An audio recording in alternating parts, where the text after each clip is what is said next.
Hello, folks. Today's episode brought to you by my favorite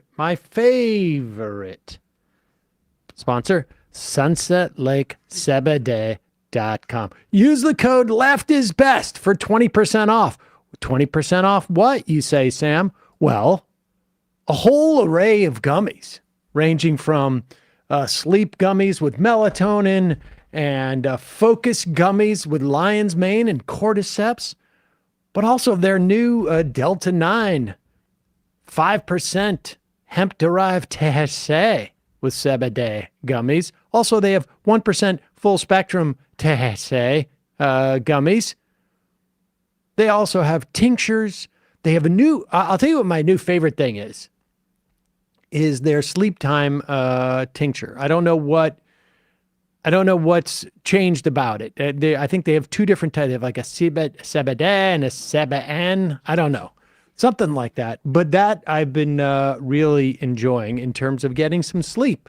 But they also have other types of tinctures, some with melatonin in it. If that's your thing, they have fudge and coffee. They have smokables.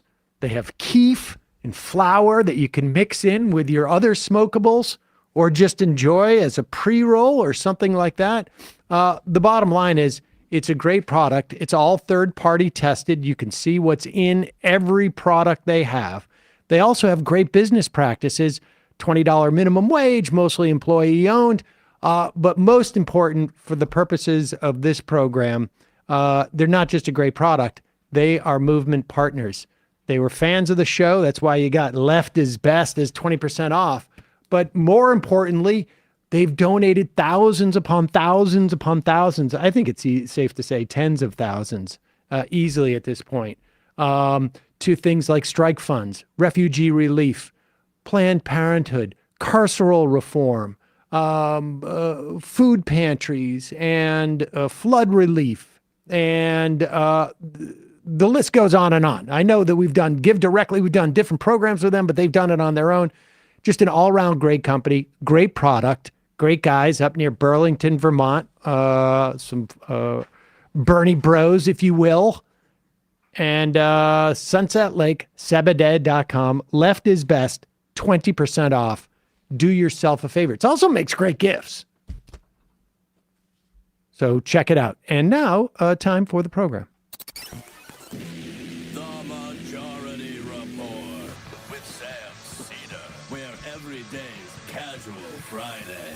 That means Monday is Casual Monday, Tuesday, Casual Tuesday, Wednesday, Casual Hump Day, Thursday, Casual Thurs, that's what we call it, and Friday, Casual Shabbat. The Majority Report with Sam Seder.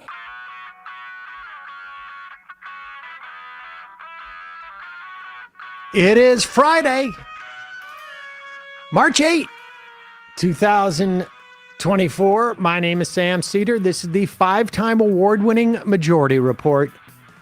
We are broadcasting live steps from the industrially ravaged Gowanus Canal in the heartland of America, downtown Brooklyn, USA. On the program today, Ryan Grimm, DC Bureau Chief at the Intercept and co-host of Counterpoints. Also on the program today, Francesca Fiorentini, comedian and host of the Bitchuation Room.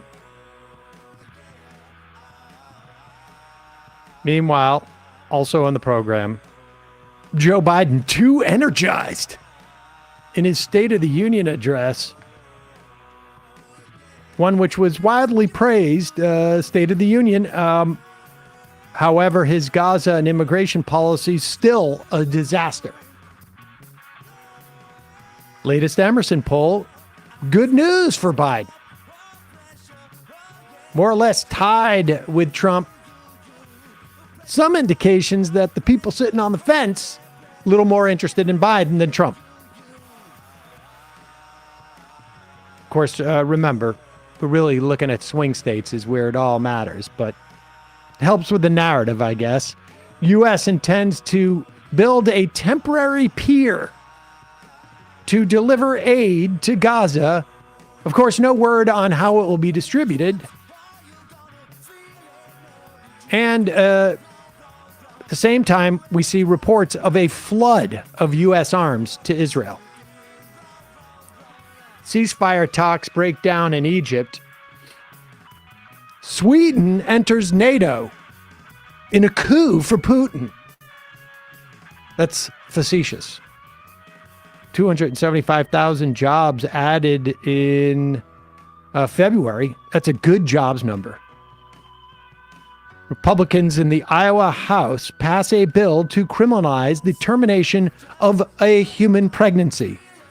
That includes an IVF.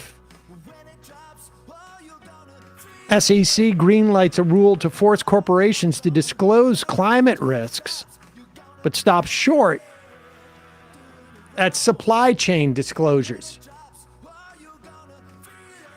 Lastly, judge tells Donald Trump, yes, you do owe the defamation fine.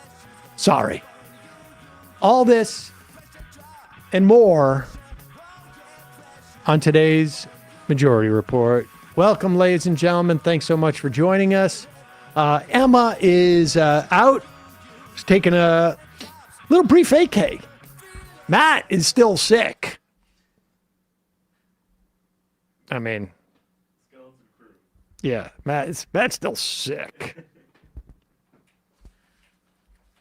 He really gets sick after he drinks so much at a wedding. It's really strange. He must have an allergy to alcohol.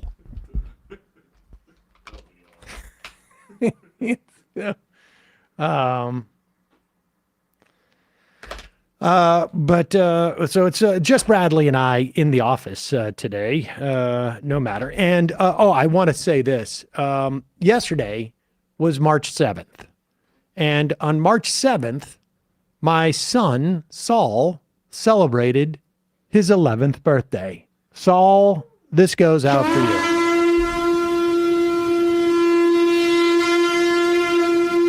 I know you're at school, or you better be, and I know that if you were not at school, you'd never be watching this program.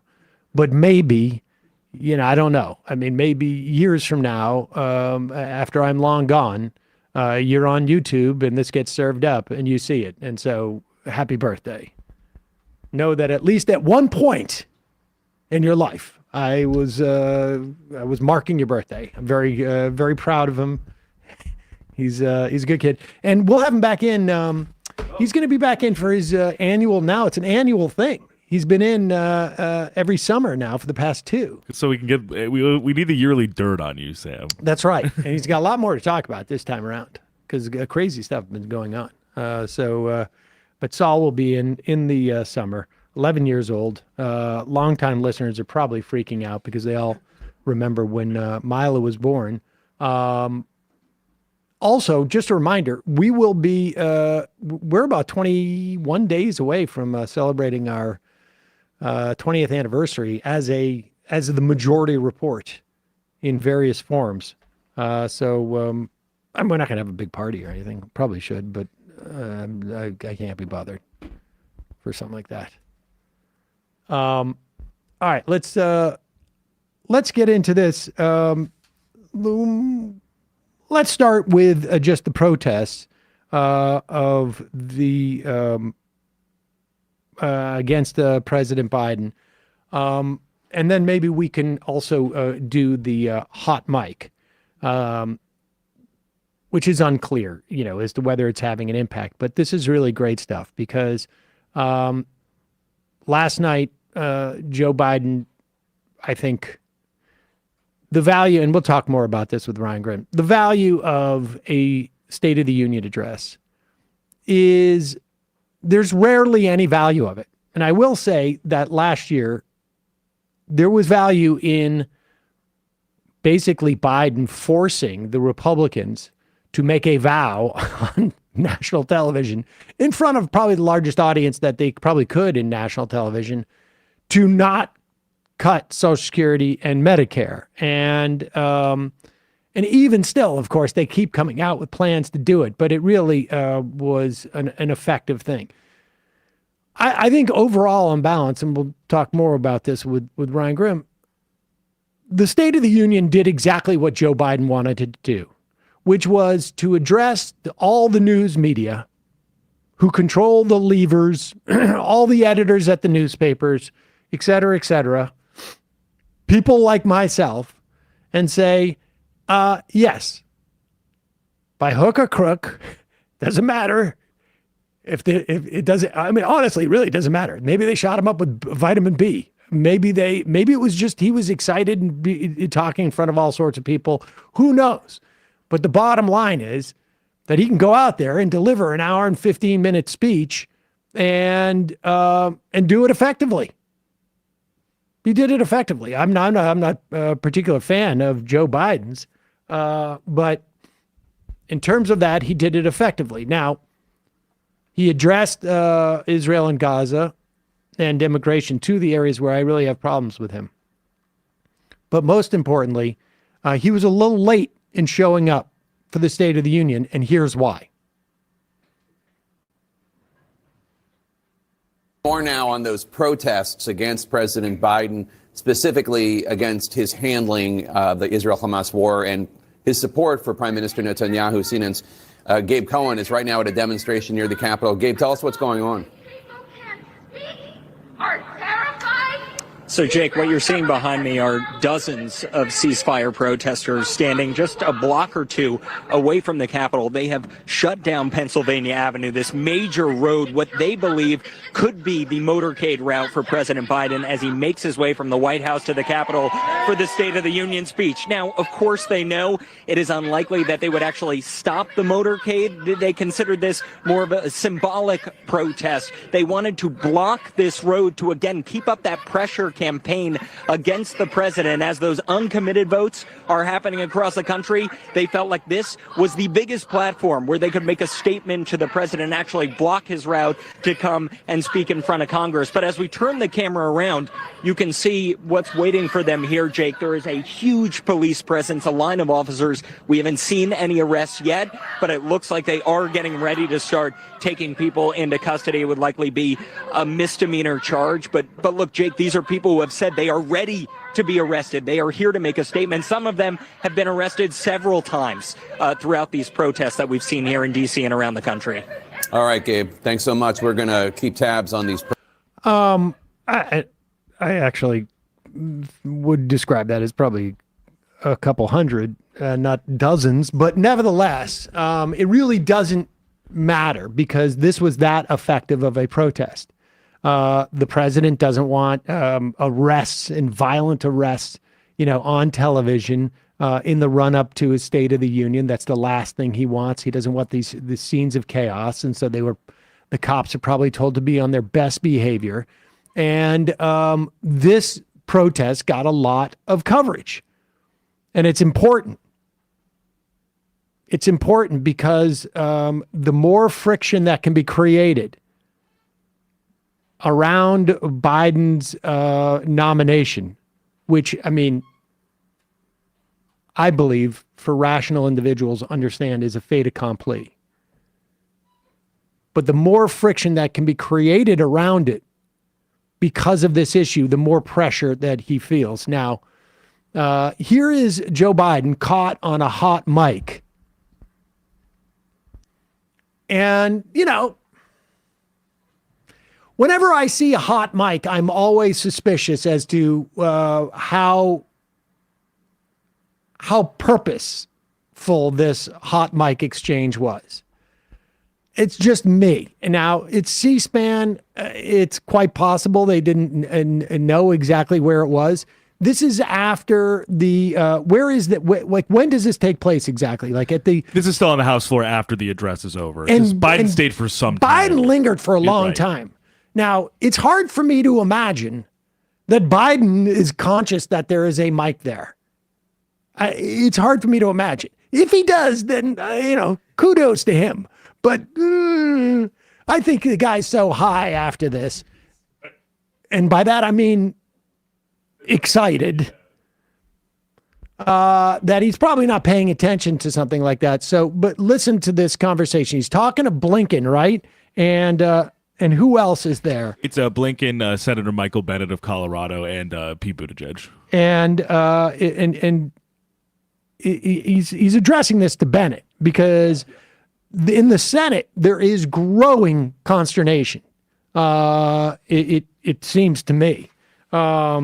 We just had Chris Van Hollen give us a speech. I imagine that in addition to other things that Bernie Sanders had to say to Biden about this speech, that Israel Gaza was one of them. I mean, they must be aware of this in the White House. And as much as Joe Biden has a bloodlust, and I do think he has a bloodlust, I really do think he has a bloodlust. I mean, he just cannot conceive of Israel doing anything wrong. And he cannot conceive of the Palestinians being in any way a sympathetic human set of people. I mean, or just human set of people.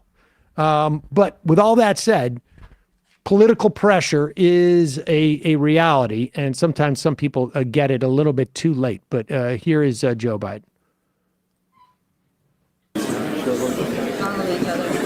Don't worry, Mr. This is one of the big great speech. Really nice. I was telling your secretary, I was in Jordan and Israel this weekend, and just, you got to keep pushing what you're doing on the humanitarian stuff and all this stuff. So I told maybe some people, I said, maybe you know should come to Jesus. sir, just That might go good. That was good. Okay, so let me be clear what he said. Bennett said he was in Jordan, and he said we really have to do something about this aid with the Israelis and what's going on there, more or less. And Biden said, I told him, Bibi, and don't repeat this. Joe Biden has been, has had a career of saying things that he didn't want other people to know, apparently in the wrong places. I told him, Bibi, and don't repeat this, but you and I are going to have a come to Jesus meeting. Now, let's hope it's before they're both in front of Jesus. Let's hope that it happens very, very soon. And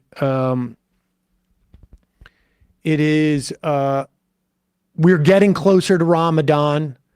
We're also getting closer. In fact, if I'm not mistaken, today is the date in which the Israelis are the deadline for the Israelis to bring back that letter and respond to how they're using U.S. weapons. Is that today?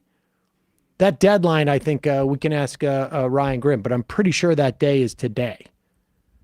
So we will see. We're going to talk to Ryan Grimm in just a moment. We got a couple of words from our sponsors. It's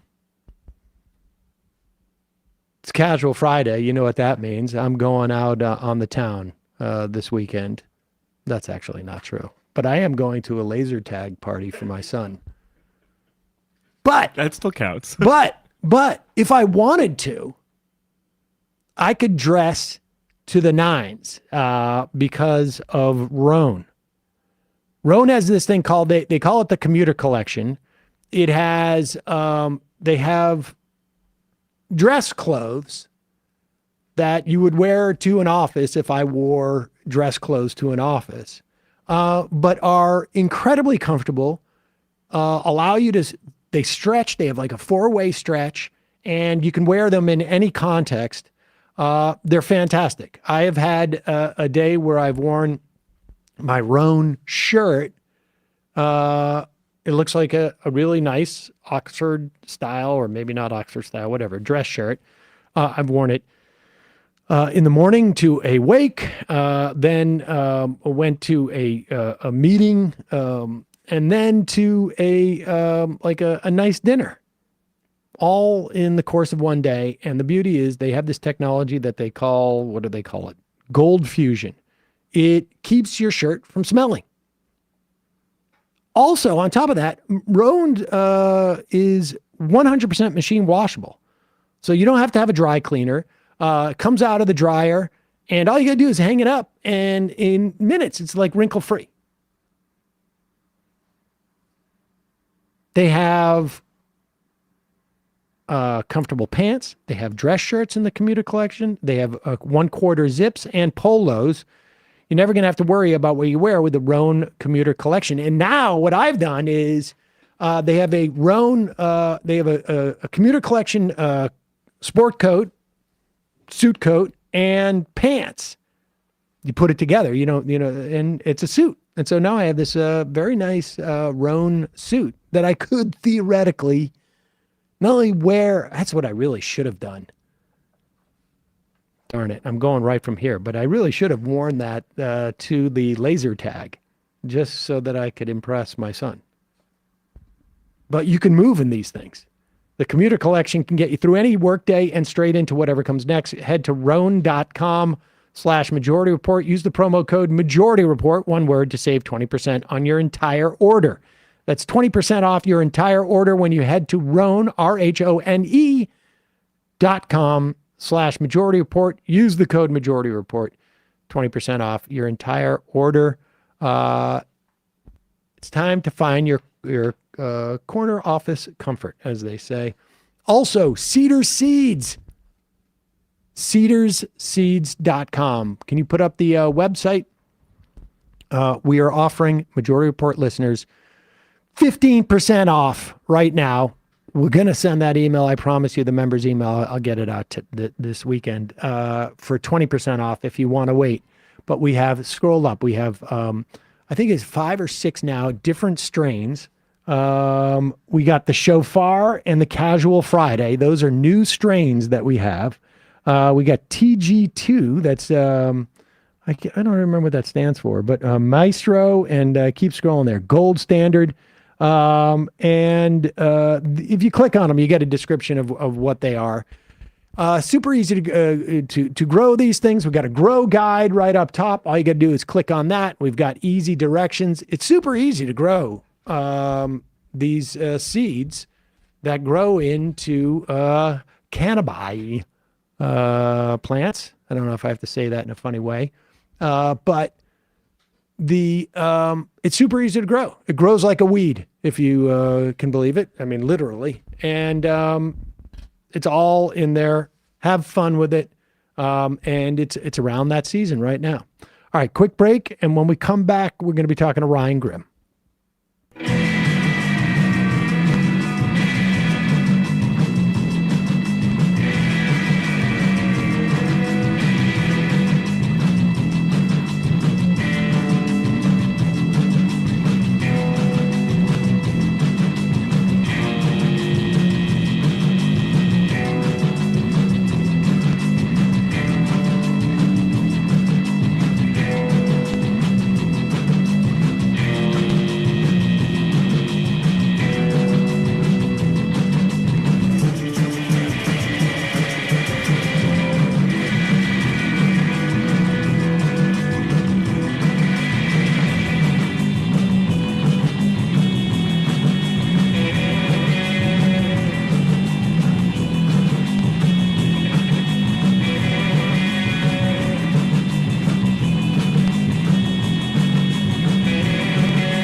We are back. Sam Seder, Emma Vigeland on vacation on the Majority Report. How come? Wait a second. Why is his screen bigger than mine?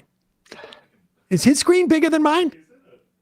I want to welcome. I guess he's a big shot. He's a big shot. He's the DC bureau chief at the Intercept and co-host of Counterpoints. And no, give him the big screen. I'm not going to be petty about this. All right. Ryan Grimm, ladies and gentlemen. Welcome to the program. And let me just say this too. I read, I don't think you're technically allowed to be in the Intercept union, are you? No, I'm a boss. Because you're management. But right. I'm them. There's a lot of stuff going on, I guess, at the Intercept. A lot of stuff that I know you don't really necessarily have control over, based upon where you are.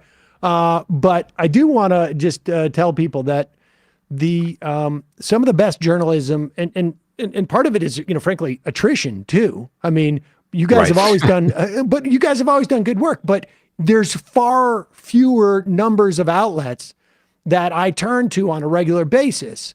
The American Prospect I go to with, particularly under Dayan's tutelage. There's a couple others. And then the Intercept are the two that I really, rely on to get, or at least to start my media journey every day. And so if people can subscribe, and we should say, no longer, your billionaire went off, because that's right.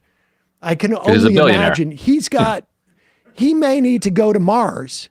And so you need to save your money. Yes. Can't be spending it on journalism. Honestly, maybe he's going to do an outlet on Mars. I don't want to get into this, but I just don't understand. I just don't understand how a billionaire walks away from any project. I just don't understand. And what's funny is when I started there in 2017, Forbes listed his net worth at $8 billion. And he was in the process of just giving all his money away. He's done. He's like, I'm just doing philanthropy the rest of my life. He's now worth 22 or $23 billion. You can't not make money when you have that the last amount 6 of years money. Giving his money away. Right. And then he's like, well, I don't want to keep spending money on this thing. So. It's really weird. But I mean, putting that aside, it's really incomprehensible to me. I mean, that's just really, we could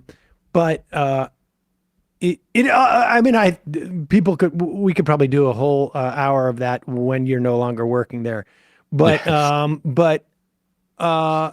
people should go and support it is my point. Yeah, it's completely self-sustaining now, right? Or I mean, that's the hope anyways. That's exactly right. Yeah. And I think there is a path. I think we're in trouble, but I think there's a path. Yeah. So folks, if you have a couple extra bucks, go support that. All right. With that said, let's just start with, I played this clip of Joe Biden saying, to Michael Bennett on the floor of the House afterwards, don't tell anybody, but Bibi and I are going to have, I told Bibi we're going to have a come to Jesus moment. So in other words, isn't that the come to Jesus moment? Can you tell somebody it's going to happen?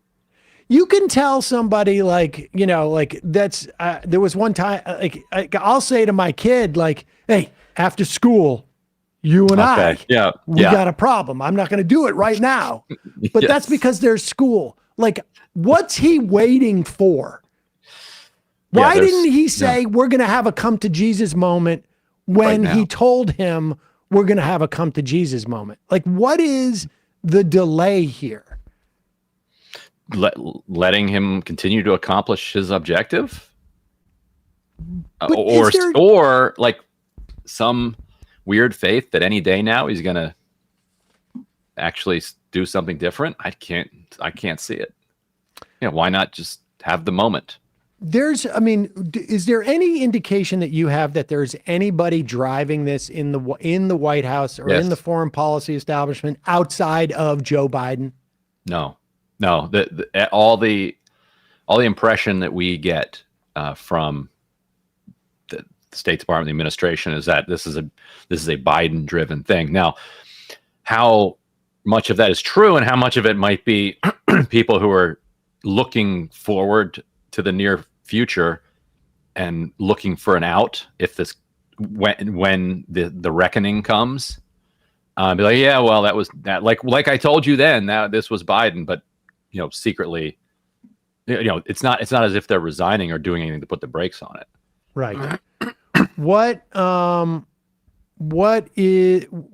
about what we're hearing this week? We heard some stuff coming out of Kamala Harris's office. Do you know anything about that?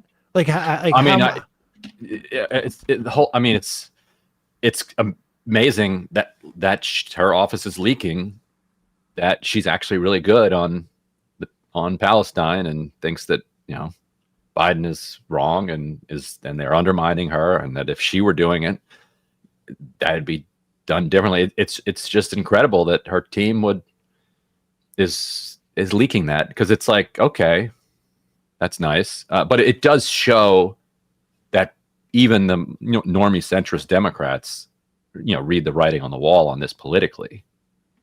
And do you think that, how much, what happens in the White House when that happens? Do Biden's people, does Jeff Zients call up whoever the chief of staff is over at the vice president to go what the F are you doing?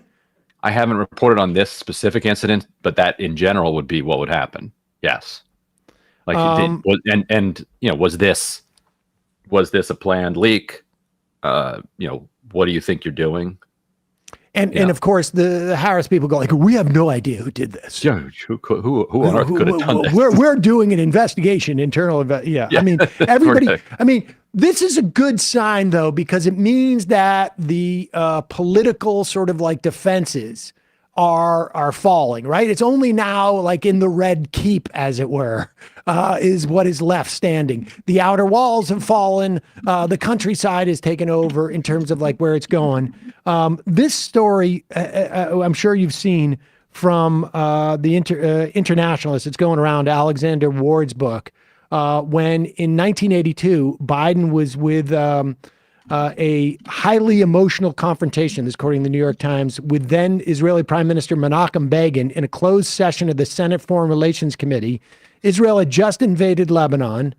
I distinctly remember this. I was actually in Israel when this happened. How old are you? I'm old, man, 57. I was 15 years old and saw the helicopters staying low to go and bomb Beirut. I had a big falling out with my rabbi, but that's not the point of this. To root out Palestinian guerrillas who attacked Israel, American lawmakers weren't happy about it, and they were primed to tell Begin off, except for one senator. Biden said he wasn't critical of the Lebanon policy, with Begin later telling Israeli journalists the Delaware senator had delivered a very impassioned speech, and he actually supported Operation Peace for the Galilee. According to Begin, Biden,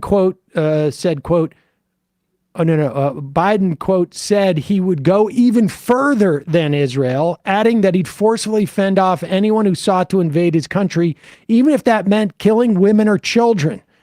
The Israeli premier added, I disassociated myself from those remarks. According to our values, it's forbidden to hurt women and children, even in war. Now, two things about Begin. Begin was a member of the Irgun, and they were involved and, if not directly responsible, for the blowing up of the King David Hotel, which killed 90 people. Now, it wasn't women and children, and part of that King David Hotel was being used for military purposes. And I would say the other thing I would note is, apparently it's still within Israel's values these days to kill women and children. But it gives you a sense of just how fervent Joe Biden is. It's crazy. It does feel that it's just central to it feels ideological. Everything else about Biden feels that he's this middle of the road politician. Cipher. And Delaware's just the perfect place because you've got the rural part down in the South.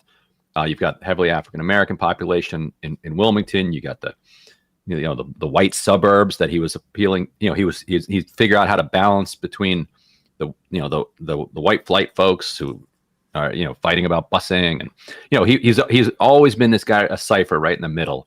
And wherever the Democratic Party was, whether it's the 70s, 80s, 90s, 2000s, 2020, like he's just right smack in the middle. No opinion of his own, just Delaware politician. This seems like one of the only things where he has like an actual ideology on it. But part of that is probably also because there's never been a balance that you had to strike on this issue. And so as a politician,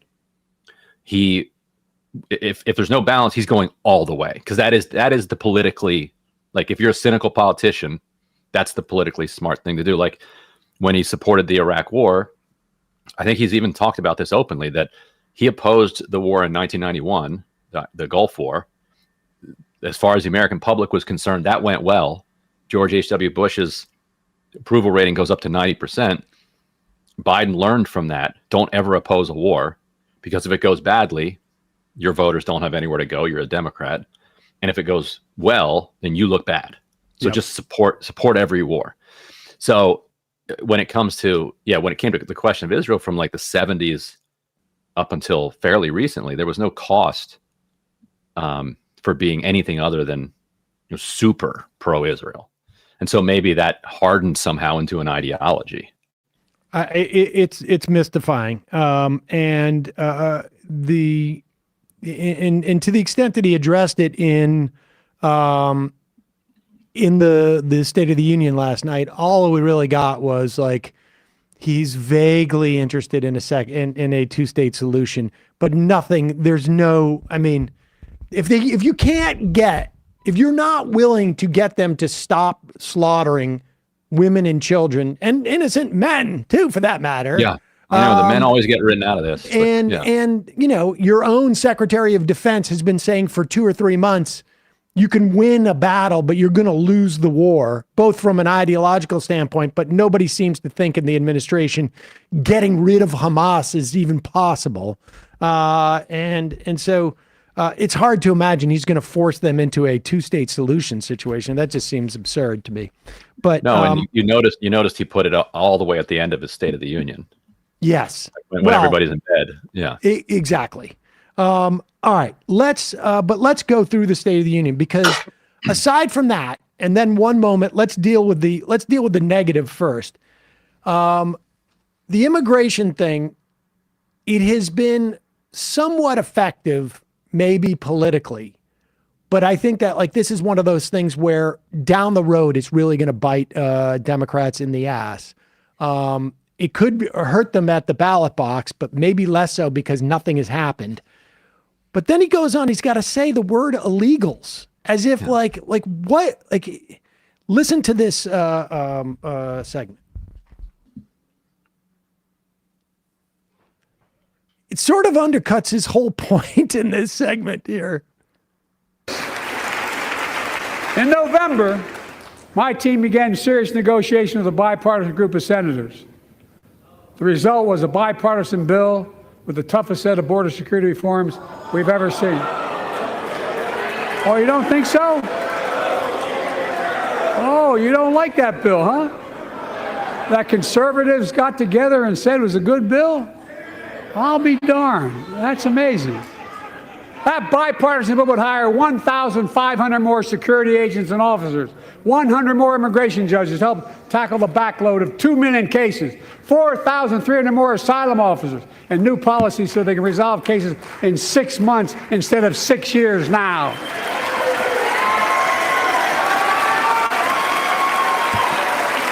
What are you against? 100 more high-tech drug detection machines to significantly increase the ability to screen and stop vehicles smuggling fentanyl into America. That's killing thousands of children. This bill would save lives and bring order to the border.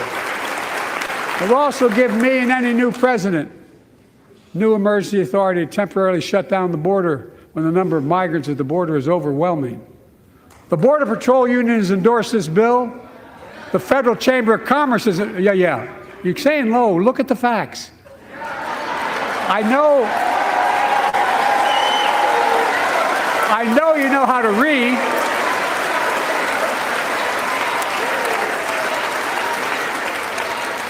I I believe that given the opportunity for a majority in the House and Senate would endorse the bill as well, a majority right now. But unfortunately, politics has derailed this bill so far. I'm told my predecessor called members of Congress in the Senate to demand they block the bill. He feels political win, he viewed it as would be a political win for me and a political loser for him. It's not about him, it's not about me. I'd be a winner, not really.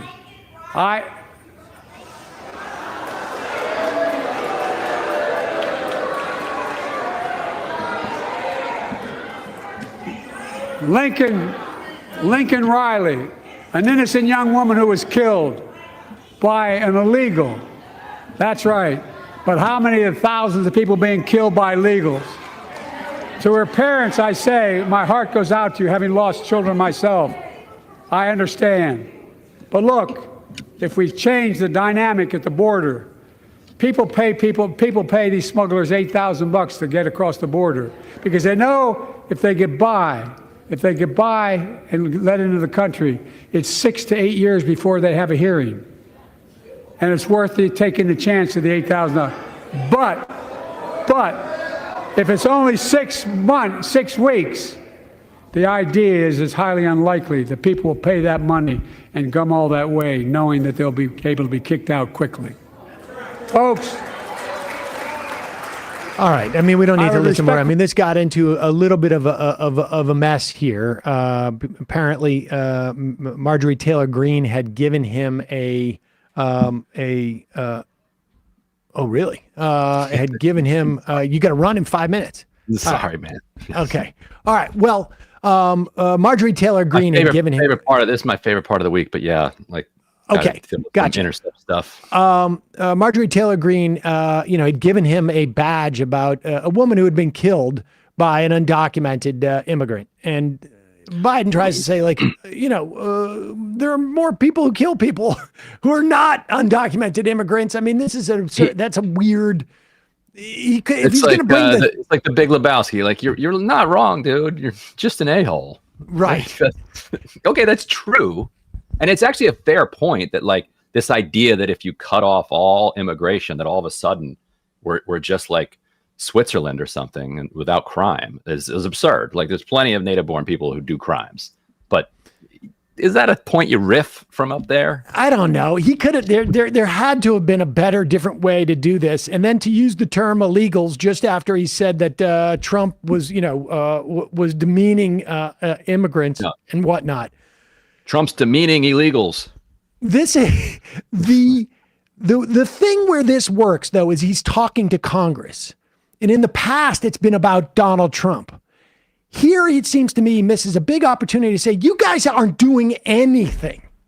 You're stopping everything. Like, he didn't really show any frustration with the greatest do-nothing Congress we have ever seen. And I'm sort of shocked by that. That's true. Yeah, they just keep trying to keep the government open. That's the main thing that they've been able to do. But I think you're right. You could see this pivot from Democrats coming, from miles away on immigration. Like especially the second that the Hispanic vote, like it was so tied to this like emerging Democratic majority theme that this idea that emerged from the like suburbs of Washington D.C. among consultants that what Hispanic voters care about is immigration reform, and we're going to do that, and they're going to be a part of our coalition, and we're going to be a dominant, coalition government for the next 50 years. The second that Hispanic voters are like, actually, that's not our biggest issue. Like we have lots of other issues, and then they start trending towards Republicans. You could immediately see that Democrats were going to be like, oh, okay, cool. Well, then screw immigrants. Like that's coming from the Democratic Party, and it's awkward because they have all the signs in their front yards because from the Trump administration that are all fraying, but they'll figure out a way through it. I mean, the only upshot is that the Republicans wouldn't say take yes for an answer on this. Yes, thank God for these Republicans. They saved Social Security and Medicare 10 years ago by not saying yes. They're saving this now. Yeah, with Biden, we are fortunate. Yeah, with the Biden commission. That's right. They won't let Biden screw over the Democratic base as much as he tries. All right. With all that said, because I think those are the two biggest negatives in my mind of this speech. You got to run in a second. Overall, though, what was your impression of this? I mean, he did like he's done before. Like, he gets hopped up and he looks less decrepit. But I think that people are fooling themselves on cable when they say, like, he answered all the questions about his age and you can put that to rest. It's like, people are not stupid. Like, we all know old people. We have old people in our lives that we love. We know they have good moments and they have not so good moments. And so we don't have a good moment with an elderly person and think, oh, they're not elderly anymore. They can drive now because they were lucid for the last hour. And that's an extreme kind of look at it. But I think if the polls are showing that 90% of people think he's too old, none of those people are going to watch him on television and say, oh, he seemed okay there. I guess I was wrong. Because they know that's not how age works. And so that was I disagree with this. Okay. I disagree with you think that boxer came out there and no, not necessarily. I just think that I think the old is a proxy for they don't think that he's capable of leading. And I think because, that's what too old means, right? I mean, right. Too old means too old for something. And the bottom line is the only people who watch this and take anything away from it, and more or less, are the media.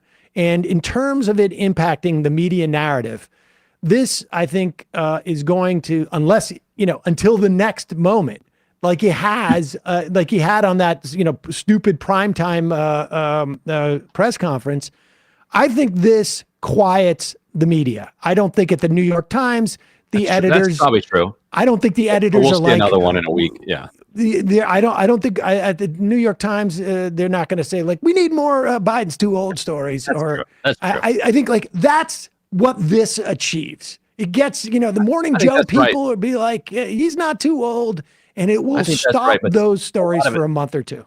But I think a lot of it is organic from people's own impressions. That's my guess, but we'll see. Yeah, I agree, but I think you're going to see, at least until his next thing, you're going to see a lot less of this. That's my guess. But I know you got to run. We'll do this again. Yeah, already cut it short. Yeah, well, I'll do double time next time. All right, we will take you up on that. Ladies and gentlemen, Ryan Grimm, Intercept. Go support the Intercept. If I'd known he was going to leave early, I wouldn't have spent that much time telling people to support the Intercept. I would have done it after he was going to leave. All right. Well, let's play a couple of clips from this. Here is how Biden basically began the State of the Union, and it was talking about Ukraine. And one of the things that Biden did, I think, quite effectively is throughout this speech, he referred to Donald Trump, his predecessor. I think he did it over a dozen times. People have counted on this. And he is, I think the one difference that I would have done has been a little bit more explicit in calling on the House to be more functional. To the extent, that all these centrist Democrats took away from the Tom Suozzi election, that we need, to be more anti-immigrant, essentially. I really think what they took away was that Congress is not doing anything. And this is a narrative that seems to me to be completely underexploited. And again, Biden asked the Congress to pass Ukraine funding and creates the stakes, but does not sort of circle the square that this is the most do-nothing Congress in the history of the country, at least in modern times. Play this clip. Stop Putin if we stand with Ukraine and provide the weapons that it needs to defend itself.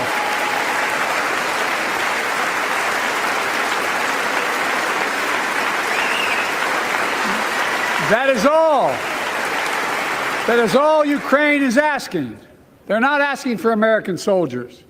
In fact, there are no American soldiers at war in Ukraine, and I'm determined to keep it that way.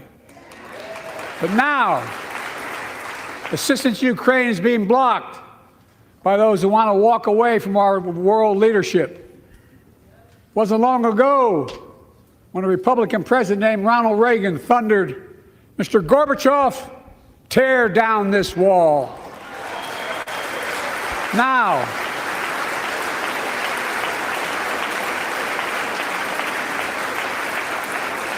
my predecessor, a former Republican president, tells Putin, quote, "Do whatever the hell you want." That's a quote. A former president actually said that, bowing down to a Russian leader. I think it's outrageous, it's dangerous, and it's unacceptable.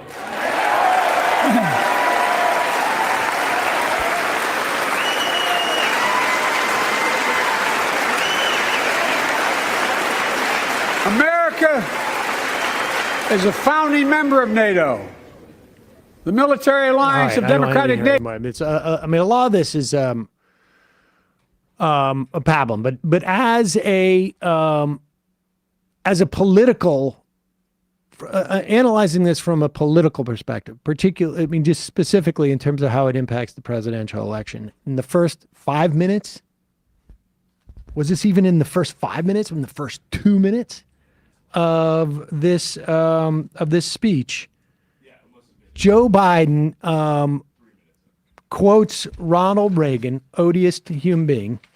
But again, I'm just talking about like what, from the Biden's perspective, people don't generally care about quoting Ronald Reagan in the way that I do. So I'm not the audience for this at all. But 50 minutes. It is literally like a minute into the thing, 2 minutes into the thing, when people are, at peak audience. He came about almost 25 minutes late, 30 minutes late. This thing didn't start until almost 50 minutes past the hour. And he, in 2 sentences, back to back, quotes Ronald Reagan. It was a quote about the Soviet Union, and then quotes Donald Trump, really a quote about Russia, but whatever. I mean, from their perspective. And that is the sales pitch in a nutshell to one of Donald Trump's constituencies, which are Republicans over the age of 50, 55, or 60, who think Ronald Reagan was a god and think that the Republican Party, and I would say incorrectly in many respects, has gone awry and totally different from the Republican Party they used to know.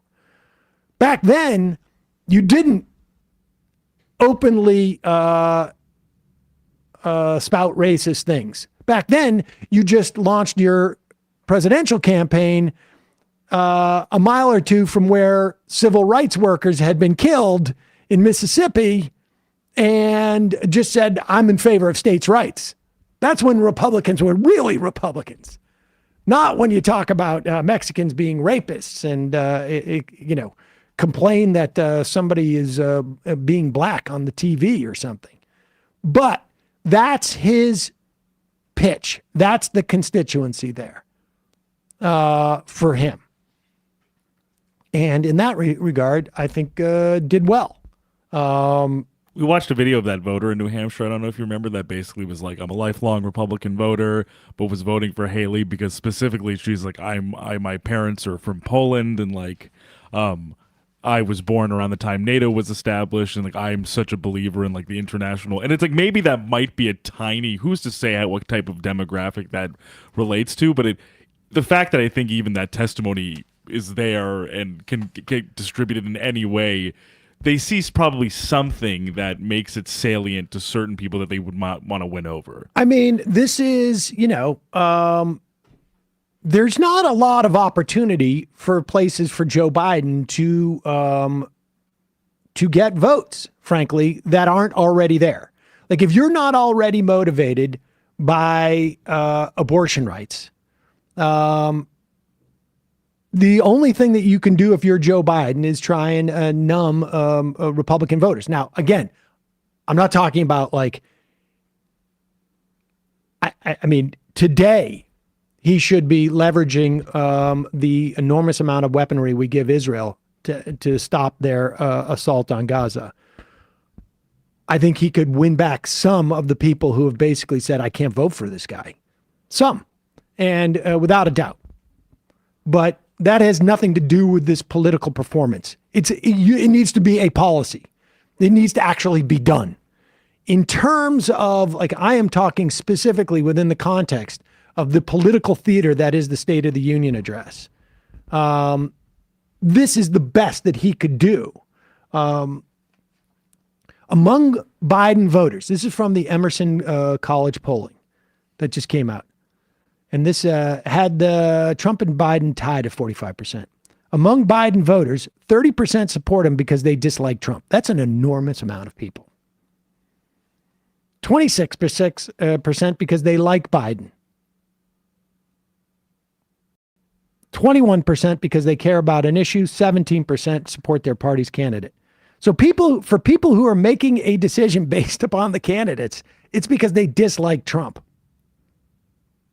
Now, those votes still go. I mean, that's just, I think that's a very good reason to vote for Joe Biden. And frankly, I think, disempowering a Republican is always 99% of the time the best reason to vote for a Democrat. Among Trump supporters, 33% support him because they like Trump, 31% care about an issue, 15% support their party's candidate, and 12% because they dislike Biden. It's a very different dynamic going on there. And here's the thing. Among Trump voters, 83% say they'll definitely support him, while 17% could change their mind. With Biden voters, it's 87% will definitely support him, and 13% could change their mind. Of those 17% who could change their mind for the Trump voters, that's where he's trying to get those votes. And being able to quote Reagan and then essentially quote Trump back to back and show that they sort of are diametrically opposed. I mean, Soviet Union, Russia, is effective for him.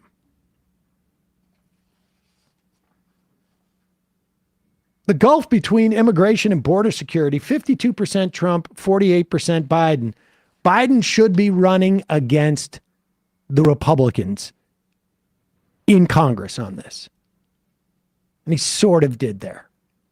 Trump still has a better number than Biden does on the Israel-Hamas war. And that is because Biden's to the right of Trump on this, at least in the minds of voters.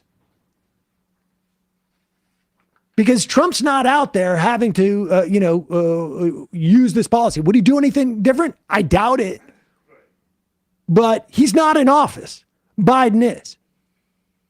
And so Biden's losing Democrats and people on the left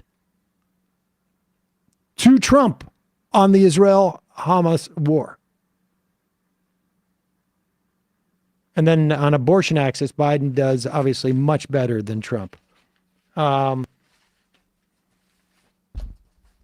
throughout the speech, that's what Biden was basically doing. Here is the next big, I think, thing that Biden is pushing. And if you look at the, do we have an image of the crowd when we talk about the abortion? Because I don't know if all of the women in the Democratic caucus did this, but they all wore white. And so when you saw the wide shot of the thing, you got to get a different camera angle. You got to get one of the audience. I don't know what this one is, a broader one. Maybe from the beginning. the vast majority of Democrats in the audience were wearing white. Yeah, maybe just, yeah. You can see people mulling around in there. Go ahead, play this. The women in the caucus were all wearing white. When everybody's sitting down, we don't have a video of it for whatever reason. You can see, yeah, right here.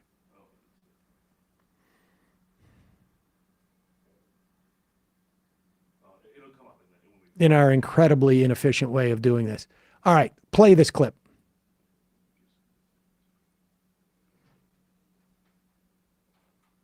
There you can see everybody, a big swath of the representatives, lawmakers sitting in white as a way of highlighting IVF and abortion rights in general.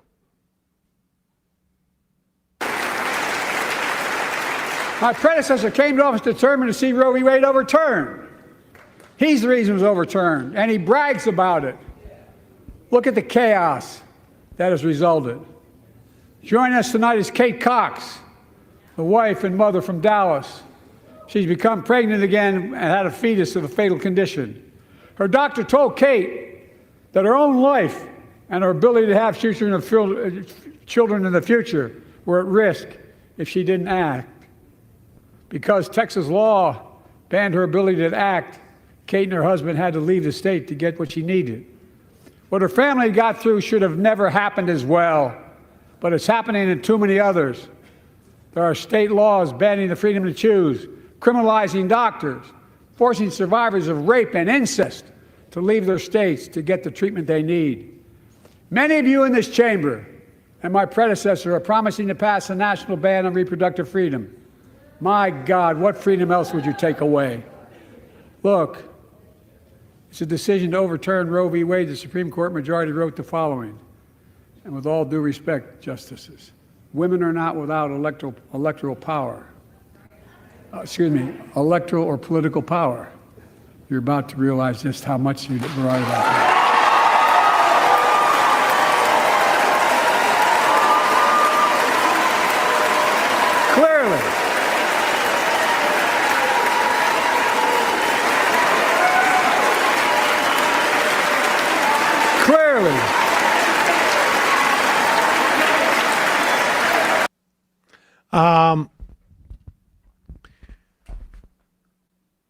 So if you were wondering what act this woman had to do, and what he kept saying, like she had to act, and they had to act and get treatment. It was abortion, incidentally. The this generation of politicians' inability to say the word abortion in public has been, I think, highly problematic over the years.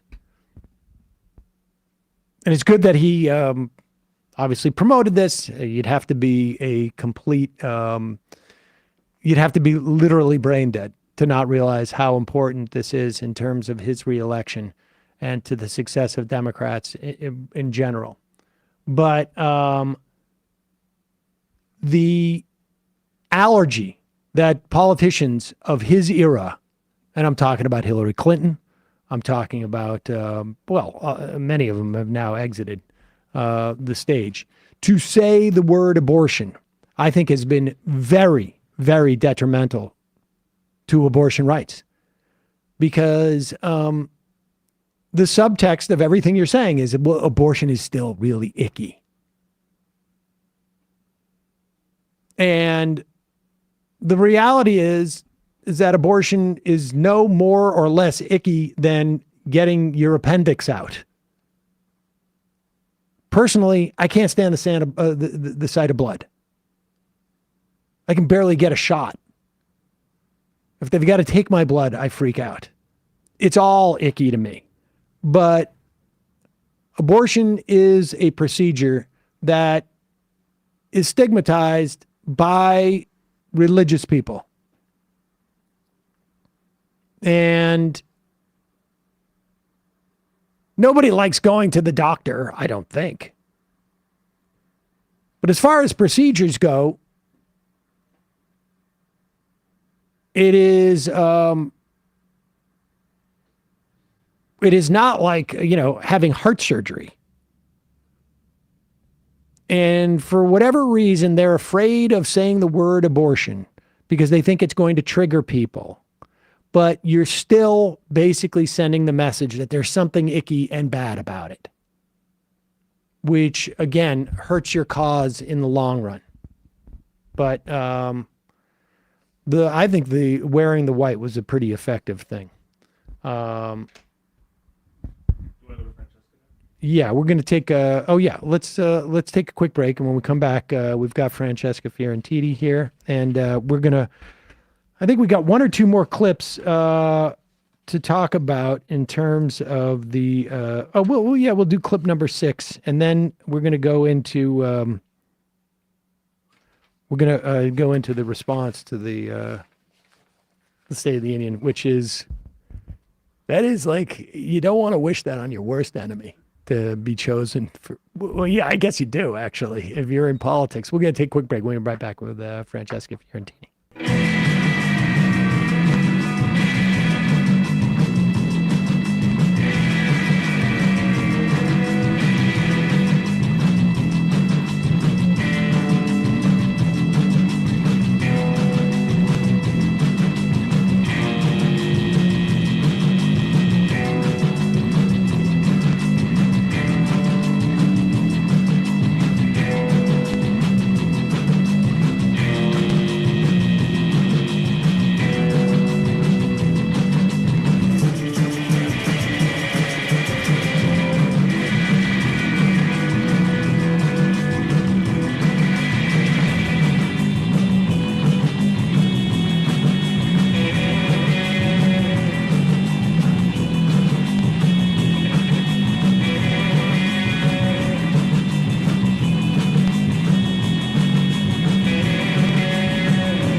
We are back. Sam Seder on the Majority Report. Emma is out today.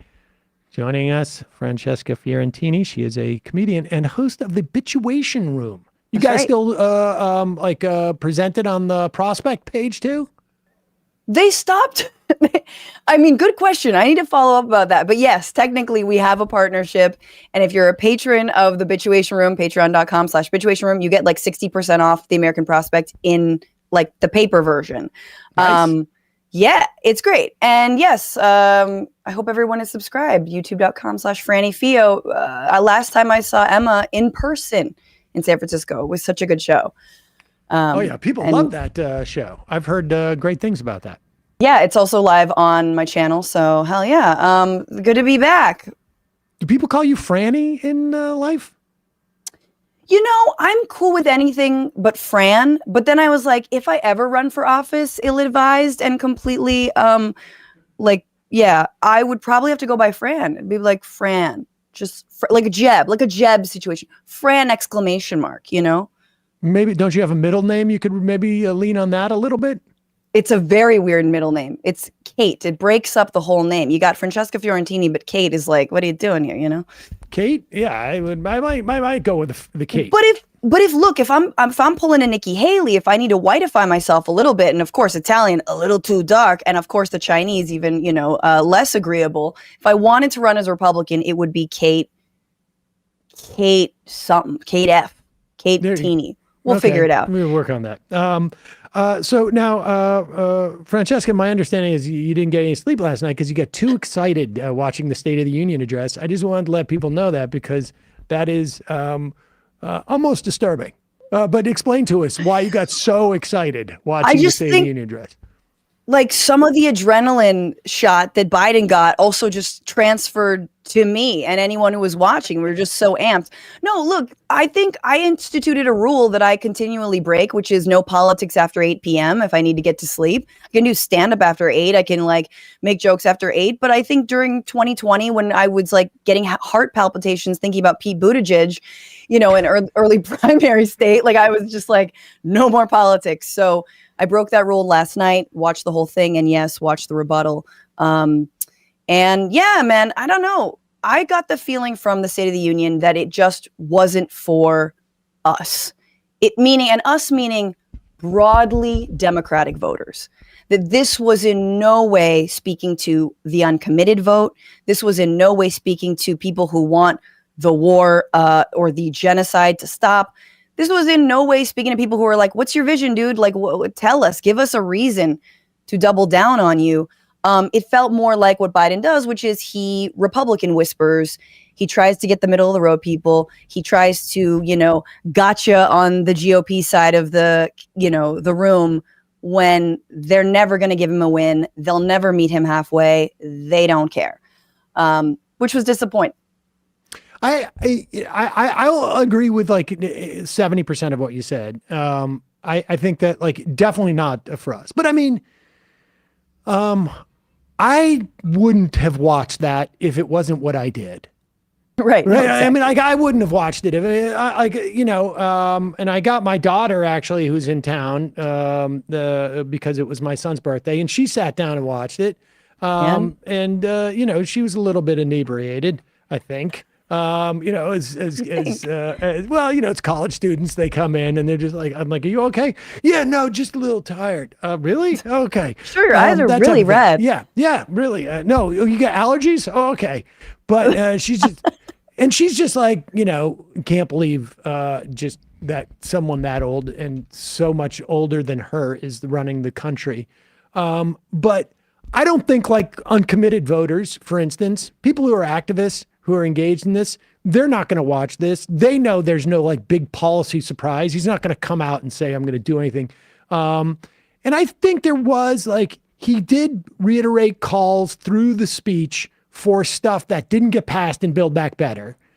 Yeah. There was no, it really seemed like his advisor said, like, I really think they should go harder at the Republicans in Congress. But even when he was like, oh, you don't like that bill? I'm surprised. It was all sort of genteel and, fine. I think that does appeal to, the Lynn Cheney constituency or whomever it is going to be that's going to, we'll have Kasich speaking at the Liz, I'm sorry. I did that again.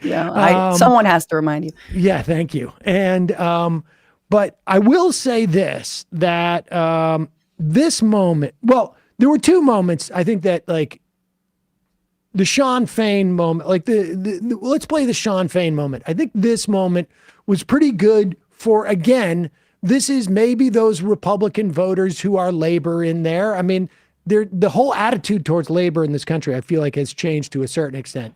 You don't hear the anti-union talk that was thrown around like you did 5-10 years ago. Sure. Except, of course, from like people who are really have a vested interest. But you don't hear the casual sort of like anti-unionism from Republicans that you used to hear. And here's Biden calling out Sean Fain. The great comeback story is Belvedere, Illinois, home to an auto plant for nearly 60 years. Before I came to office, the plant was on its way to shutting down. Thousands of workers feared for their livelihoods. Hope was fading. Then I was elected to office and we raised the Belvedere repeatedly with auto companies knowing unions would make all the difference. The UAW worked like hell to keep the plant open and get these jobs back, and together we succeeded. Instead of auto factories shutting down, auto factories reopening, a new state-of-the-art battery factories being built to power those cars there at the same.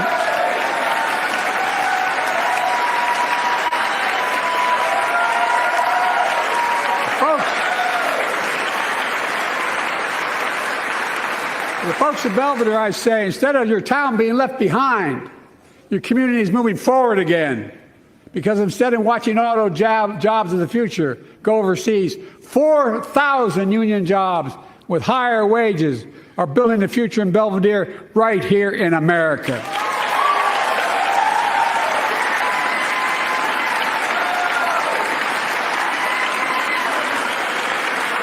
Here tonight is UAW President Shawn Fain, a great friend and a great labor leader. Shawn, where are you? Stand up. Oh, we wish you were running.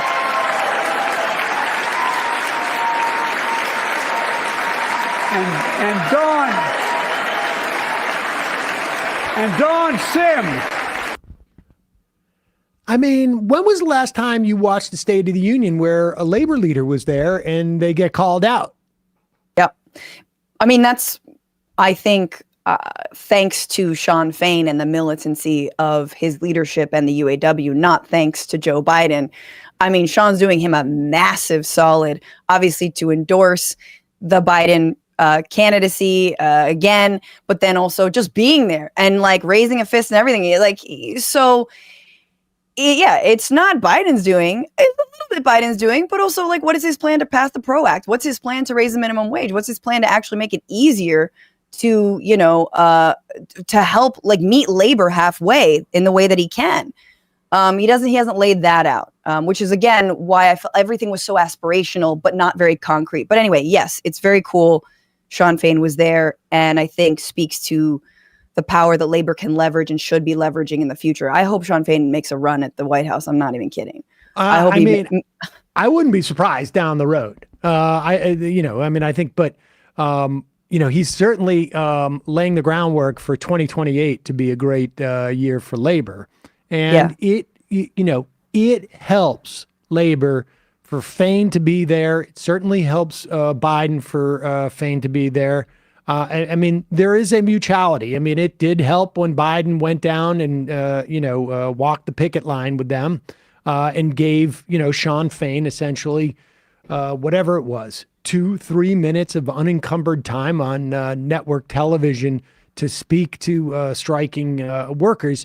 I mean, this stuff has some relevance. And I think in that respect, he covered all of the bases there. I went through with Ryan Grimm on how he failed in terms of like from a policy standpoint on Israel and Gaza, and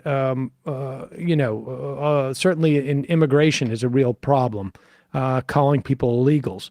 But and not saying abortion, right? You say it illegal, didn't say abortion. Ooh, so close. But his ideas aren't ancient, Sam, as he continually said. My ideas aren't ancient. No, I think they are. The fact that you can't say abortion and are still saying illegals, and somehow, Golda Meir gave you the picnic of a lifetime, and you're still like, pining away for the days when Israel wasn't like completely genocidal. Your ideas are ancient. Here's what I'll say about the labor stuff. He could have gone harder.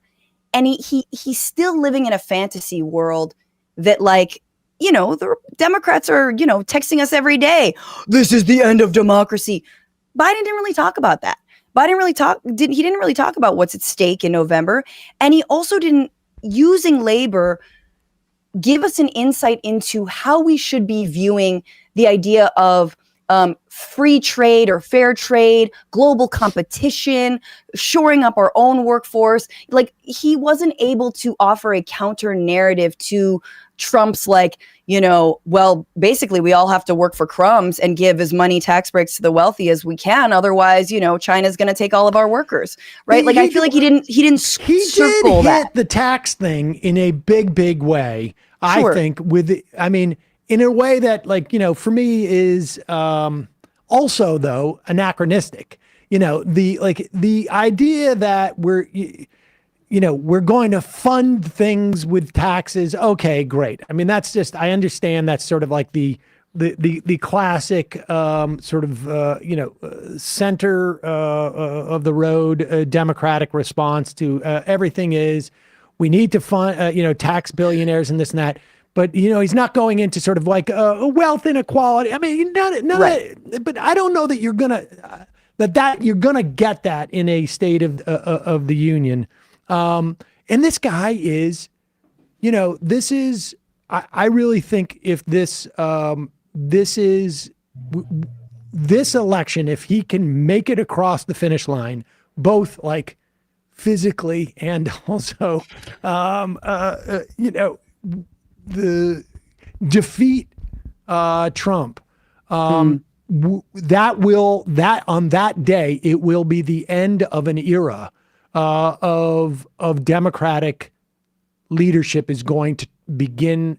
That is the beginning of the end of that era of Democratic leadership. And I can't. If he's reelected? Yes, if he's reelected. And I think obviously if he loses, obviously if he loses for he sure. loses, it will be as well, but in a much more problematic way. 100%. And yeah, I mean, I am not an accelerationist. Don't believe that, that Trump winning would help, but my God, it would feel like a nail in the coffin to this middle of the road BS we've been huffing for so long. If Trump, somehow beat Biden, don't want that to happen, would never advise anyone for that, to make that happen. But elevating the Hakeem Jeffries and Kamala Harris is coming in Biden's wake. It's just like, great. I'm so glad. I mean, maybe, yes, there'll be hairs to the left on Israel, of course.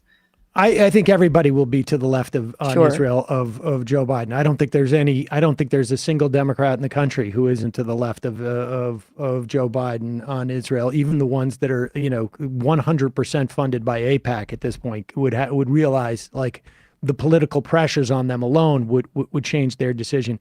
I still contend if we have Donald Trump for 4 years after this, we're not, the Democrat that gets elected in 2028, let's say, if there is one, is Nikki Haley. will be, honestly, if we have Trump, the Democrat we get elected will be to the right of the one that will get elected if we have Biden. That is my sense, just because of the nature of what happens when you have someone that horrible. But here is one moment where I was like, this is the first time I've seen Biden, and because I think, and I'm comparing this to his press conference from a couple of weeks ago. Which one? The one where Over he the came top? out to talk. Over the top. Yeah, exactly. I've seen that move. That's like my stepdad. Like the way he's like trying to find the page, and you're just like, oh, buddy, it's okay. But just even the existence of that press conference on a Thursday night in prime time, responding to a report that no one, I mean, I knew that it was coming out, but no one cared about that report. And he highlighted it when he could have had that press conference at 10 a.m. on Friday on a weekend, on Super Bowl weekend, which is like, that's like a gift from God. Like, oh, this report's going to drop the day before the Super Bowl. A natural, let it ride. A natural news burial for him. Exactly. But that press conference had the sense of like, when maybe, and I'm not thinking of anybody in specifically, but let's say when maybe you tell someone who is that age, hey, I know you're driving down to New York, but maybe you shouldn't do it at night because you have trouble driving. And they say, I know what you're talking about. Well, what about that dent in the back of the car? Parking spaces are getting more narrow now. That's the problem. The parking spaces are more narrow. And this is the first time, though. No, my favorite is what they say. They say, I've been driving for 50 years. And you're like, yeah, it's time to stop. But that's always like, and I've never gotten to an accident. Well, that was my fault. Anyway, continue. Joe Biden's been driving for 65 years. Yeah, exactly. But with that said, and maybe actually back then, the driving age was like, hey, if you're 10, we got a couple of wooden blocks we can Absolutely. There's some tie phone to books the you can sit on. accelerator. But this is the first time I've seen Joe Biden realize that he cannot pretend that he's not 81 years old, and he's going to have to address it. And he started the speech by quoting Reagan, and this was also sort of like the only smart, one of the better moves that Ronald Reagan had was when he was running for re-election, or maybe it was election the first time, and he was really old at that time, 69, incidentally. Ooh, nice. He said, I've heard a lot of talk about my age, and I will not hold it against my opponent, his youth and inexperience. That was the end of the old talk about Ronald Reagan at that time. Here is Biden that at least acknowledges it and tries to sort of jujitsu it.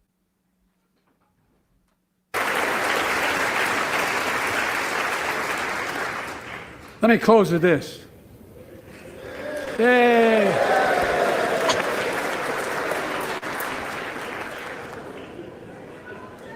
I know you don't want to hear any more, Lindsay, but I got to say a few more things.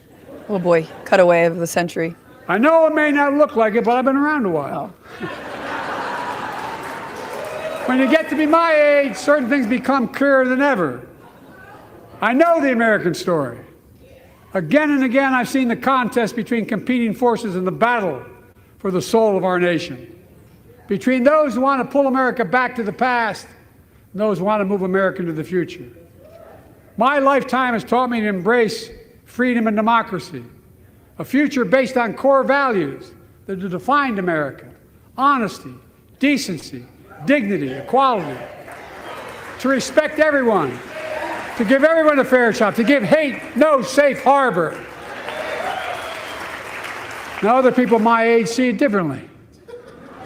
The American story of resentment, revenge, and retribution, that's not me. I was born amid World War II when America stood for the freedom of the world. I grew up in Scranton, Pennsylvania, and Claymont, Delaware, among working class people who built this country. I watched in horror as two of my heroes, like many of you did, Dr. King and Bobby Kennedy, were assassinated. And their legacies inspired me to pursue a career in service. I left the law firm and became a public defender because my city of Wilmington was the only city in America occupied by the National Guard after Dr. King was assassinated because of the riots. And I became a county councilman almost by accident. I got elected to the United States Senate when I had no intention of running at age 29. Then vice president of our first black president. Now president to the first women vice president. I mean, he foisted you on us all. I'm sorry. but Barack you Obama have to admit, foisted him on it. Yes, but you have to admit. I mean, and I stepping out of like your own personal, just like and it's hard to look at this guy and grading know what's on going a on scale. in Gaza. But well, yeah, grading on the scale of like the sort of like commentary that is, you know, controlling cable news and that will really watches this for some type of narrative, because there's no voter who's going to vote on this speech or anything in this. It just doesn't happen. But what it does do is it changes the perception of the media that create the narrative that they go forward. And for him to end the speech in a way, like when I think of Joe Biden, I think of like a crabby old man. And, you know, in terms of a demeanor. And he ends this speech on sort of like a much more smiley, taking himself a little bit less seriously, converting the liability of him being that old into a strength. You know, I was born during World War II, where you would be like, oh my God, what are you doing being in charge of the country? Yes. And he converts it into, and I've seen like the better parts of America and our aspiration and blah, blah, blah. It's all pablum. But they're aware enough in the White House that like, you're not going to pretend he's not old. You just now need to sort of like convert it into something different. And I think that was effective for within the context of that sort of like media narrative. Maybe. I wish he had some old wisdom. I wish he were a more like cuddly grandpa. I mean, not really, but you know what I mean? I just wish there was wisdom. Instead, it's just like, it's what Democrats do, which is like, I am old, and therefore my politics stopped evolving 30 years ago. And here's what you get. I'm a one-trick pony. I don't know. I understand that it's not going to change any minds, but I do think it was an opportunity that was missed to speak to the Democratic coalition, the broad Democratic coalition, and the majority of people who think that this his throwing down with Netanyahu is the biggest stain on his legacy and completely casts everything he's done actually in a different shadow and in a different light.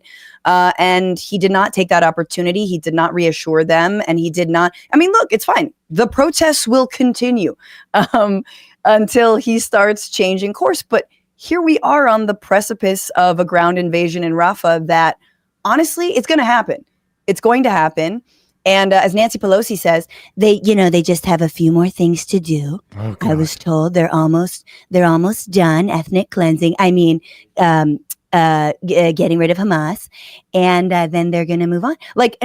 That's so it's scary. Again, I do think here's the thing. Yeah, Joe Biden he's a pancake breakfast ass vice president who honestly should have never been president. He's the smell your hair, kiss a baby, do something weird, old timey, like dog face pony soldier, man, like that's what he is. So yeah, it's weird, but I mean, I'm glad. I guess it's the kindest thing you could say about him. He's got like kind of a down home vibe. And maybe he's playing it up. So yes.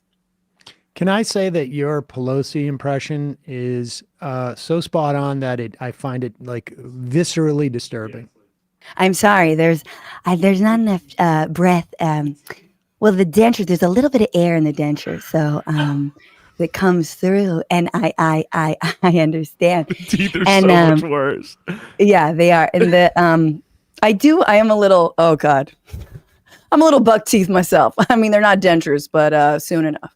I don't know. It's the way you were orienting them, not your actual. I don't know that I'm more disturbed by any politician at this point than Nancy Pelosi. The most as much as I disdain Chuck Schumer too. But Pelosi just but nevertheless. All right. Well, okay. Then I get what you're saying about Biden. Let's give you an opportunity to listen to a fresher face. Let's hear the other side. A new voice, billed as one of like the next generation of politicians. She could very well be the future, or could have been until 24 hours ago or so. I am talking about Katie Britt. She is the 40-year-old senator from Alabama, and she was chosen to pick the State of the Union response last night. Let's listen to one clip. Which clip is this of? The first one. This is number. This is number 10. I'm sorry. This is Katie Britt. She's like basically opening out about. She's talking about the American dream, but.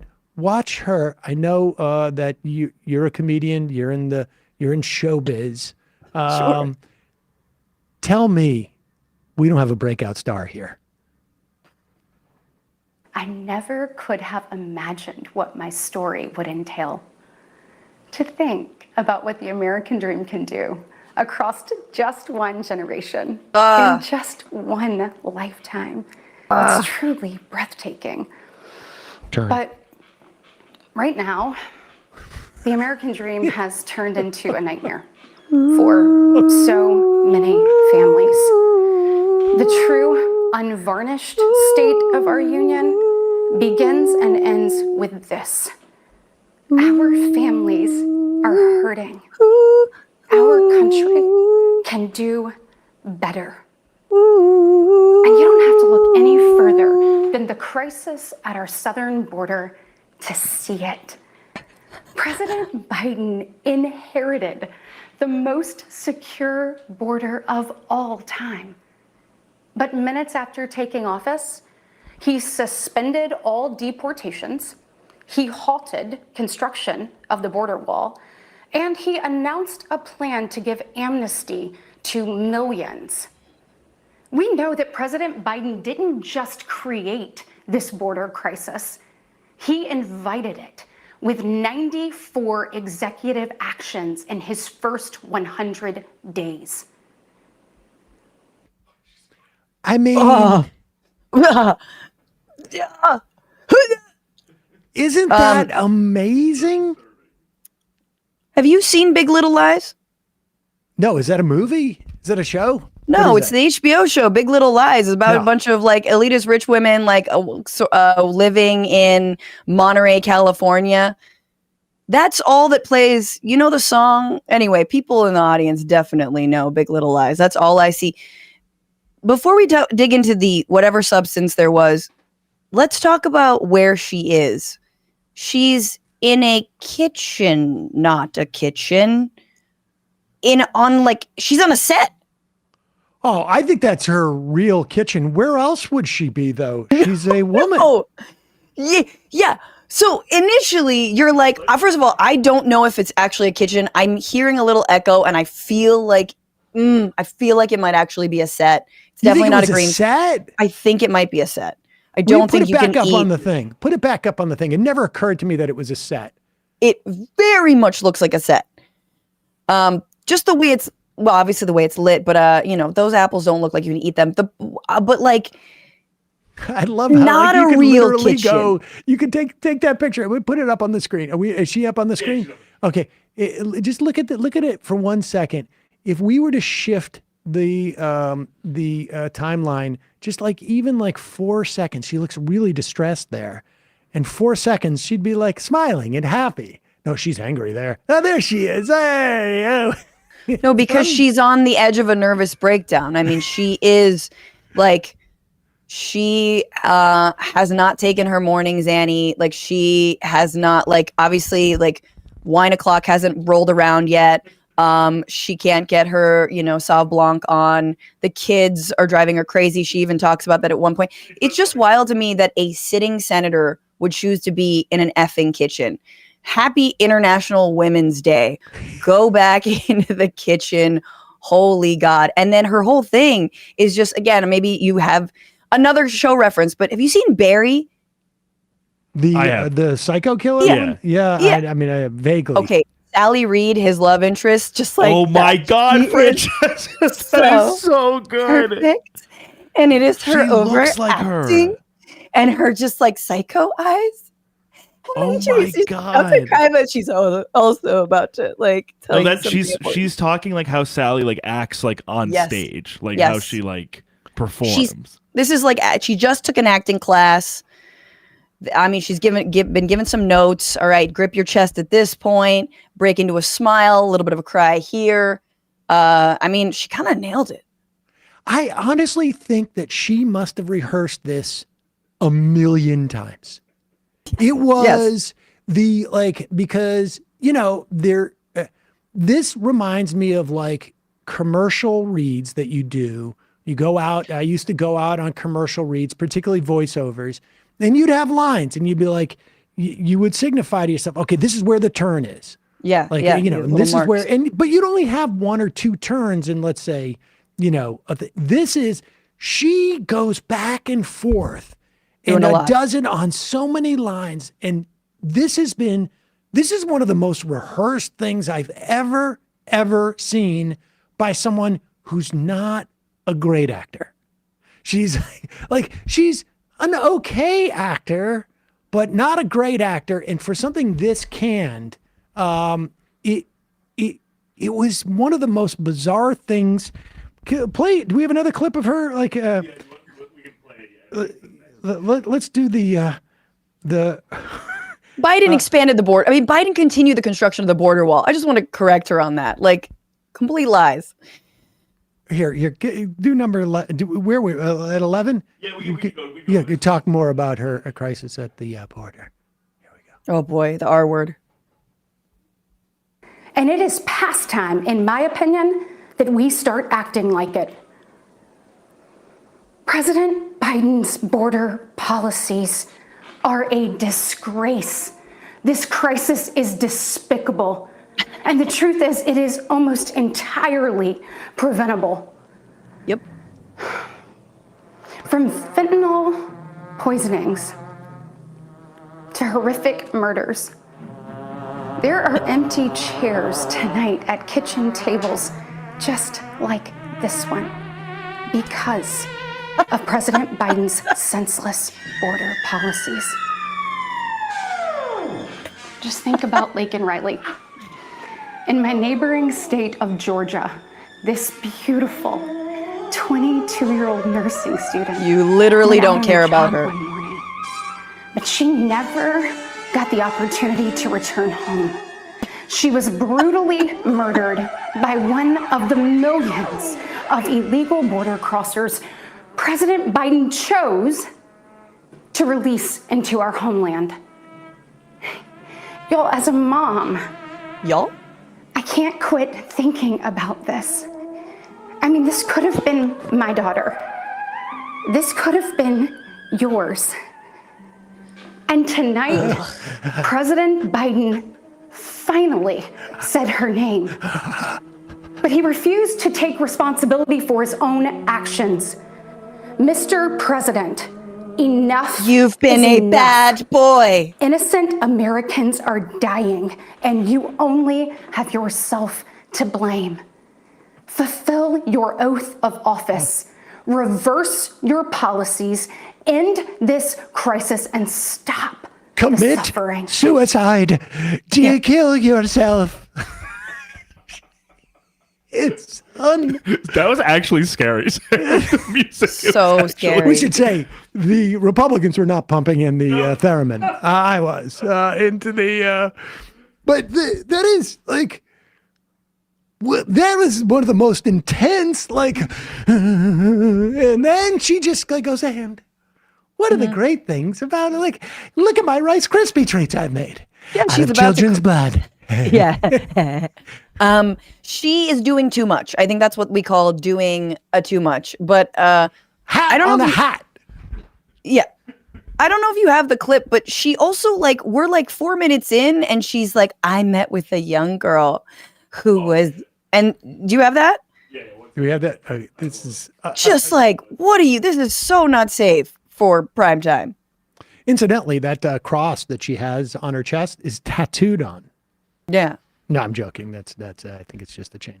She got it from her time in an El Salvadoran gang, actually. All right, we're gonna play this clip. This is really amazing. You honestly, I think you should never do another show not in character of Katie Britt. When I took office, I took a different approach. I traveled to the Del Rio sector of Texas. That's where I spoke to a woman who shared her story with me. What was that She story? had been sex trafficked by the cartels starting at the age of 12. She told me not just that she was raped every day, Oh boy. but how many times a day she was raped. You gonna tell us? The cartels put her on a mattress in a shoebox of a room, and they sent men through that door over and over again for hours and hours on end. We wouldn't be okay with this happening in a third world country. This is the United States of America, and it is past time, in my opinion, that we start acting like it. President Biden. I mean, Like your rebuttal. Men came in over and over again on her mattress, and you're just like, what is this? Like, I'm not saying this story didn't happen, but like, what are you doing? And the same thing, these Republicans, they're so obsessed with like anything sexual, anything to do with minors. They really like, and it's like they love to say on national television, like things like anal sex or rape, right? Like all that. You're just like, oh God, now you've put these images in my head. But anyway, it's a beautiful vision. well, I also like was just struck by like that, like this wouldn't even happen in a third world country. Like as if like we're okay with a certain amount of rape happening in third world countries. And incidentally, I mean, if something like this was to happen in a third world country, God forbid we ever allow any of those victims to come to this country for relief or to escape situations that might be like that, like going on. God forbid we ever do something like this. God forbid you actually get to the root of the problem. I mean, she's saying it's preventable. It is preventable. So there's a reason that it costs a lot of money to get over the border. There's a reason that people are trafficked. There is a reason that people are aggressed upon. It is because the border is militarized. It is because the CBP is trying to be as tough and relentless as the cartels. It's because there are vigilantes pouring out water that's left for them, for border crossers and for migrants seeking a better life. It's because we don't have actually a more fluid and open border that coyotes can charge that amount of money and can aggress on people. It's because we don't protect people at the border. That is why and how they're trafficked. But they don't care about that. And when I say they, Democrats don't care about that either. Democrats' solution, as we've seen, are just, hey, let's try to be as bad as MS-13. And those victims of trafficking cannot go to the authorities in this country that she's talking about because they will be deported. Yes. I mean, that's how they get, in part, I mean, obviously I'm not speaking about, but that's how other workers too, get disempowered by essentially making them immediately deported. I mean, it really is stunning. But she really did want to tell that story. Apparently. She really did. It's a heartwarming story from her kitchen table. Here is Katie Britt, also speaking about Miss Britt, talking about what she is concerned about in the State of the Union. Here, just play number 13 because understand she's talking to other mothers. Play 13 for a second. She's talking about other mothers. I'm a mom. Listen to this. She's talking.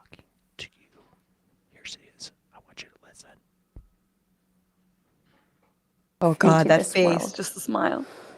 Wesley and I believe there is no greater blessing in life than our children. And that's why tonight, I want to make a direct appeal to the parents out there, and in particular, to my fellow moms. Gross. Many of whom I know will be up, tossing Worst and turning play date at ever. 2 a.m., wondering how you're going to be in 3 places at once and then somehow still get dinner on the table. When your husband comes home from First of all, screwing another we woman. see you. We hear you. And we stand with you. Ugh. I know. You're frustrated. I know you're probably This is just... Okay, let's stop right there because we want to... Listen, Franchesca, as a mom, I know that you're, as a mother, I know that you're frustrated. I know that. You know what's amazing is like, wait a second, who's being the senator? Who like what's going on here?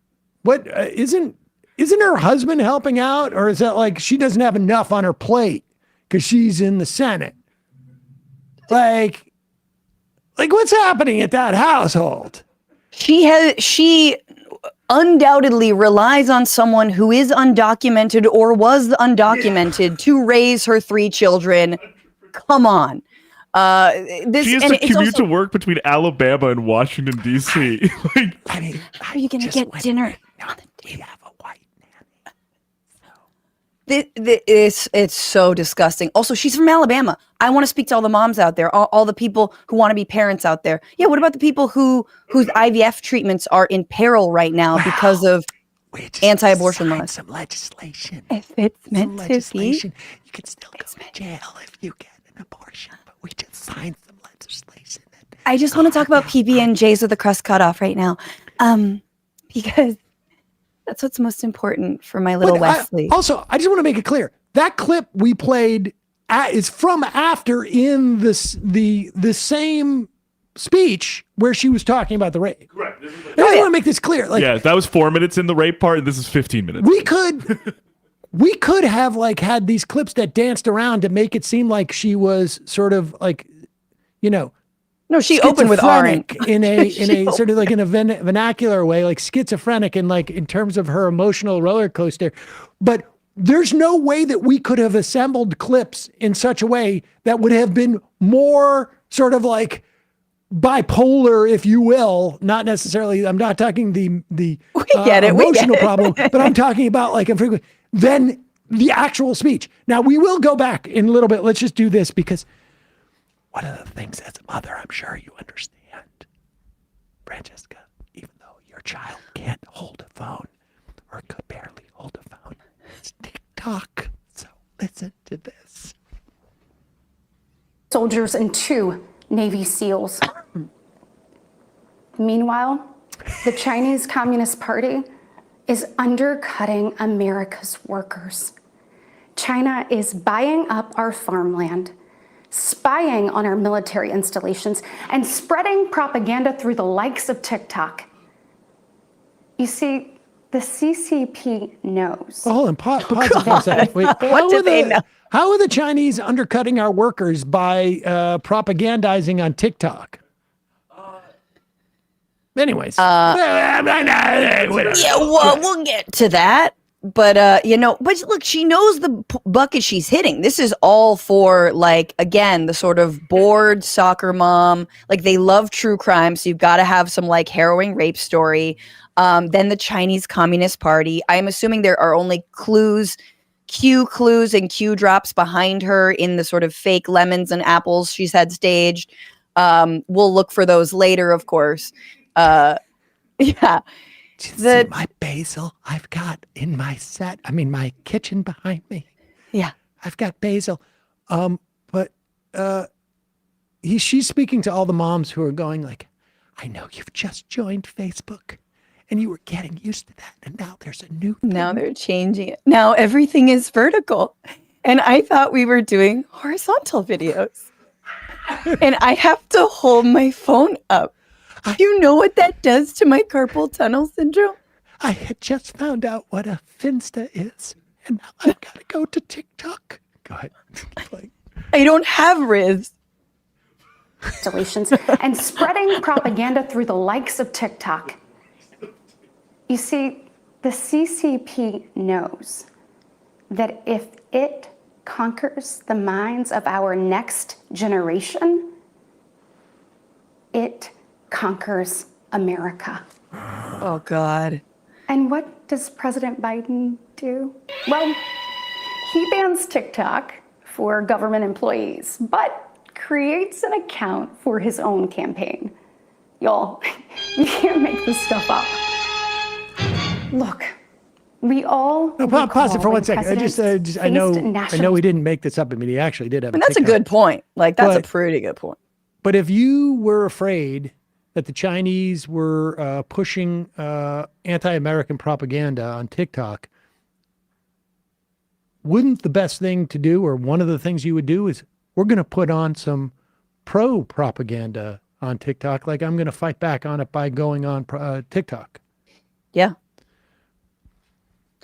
TikTok, incidentally, this week, I think was doing push notifications to get their users to call their senators and congresspeople, which is actually brilliant. Like, I'm like, great. I'm glad that the CCP runs TikTok, which it absolutely does not. But there were like screens that were like, hey, call your senator to get them to not ban TikTok. And you could just click a button and it would go through. I'm like, man, if only we could own these platforms. We could, that's beautiful. That would be a great thing to do, actually. I mean, it'll be interesting to see how many calls they get.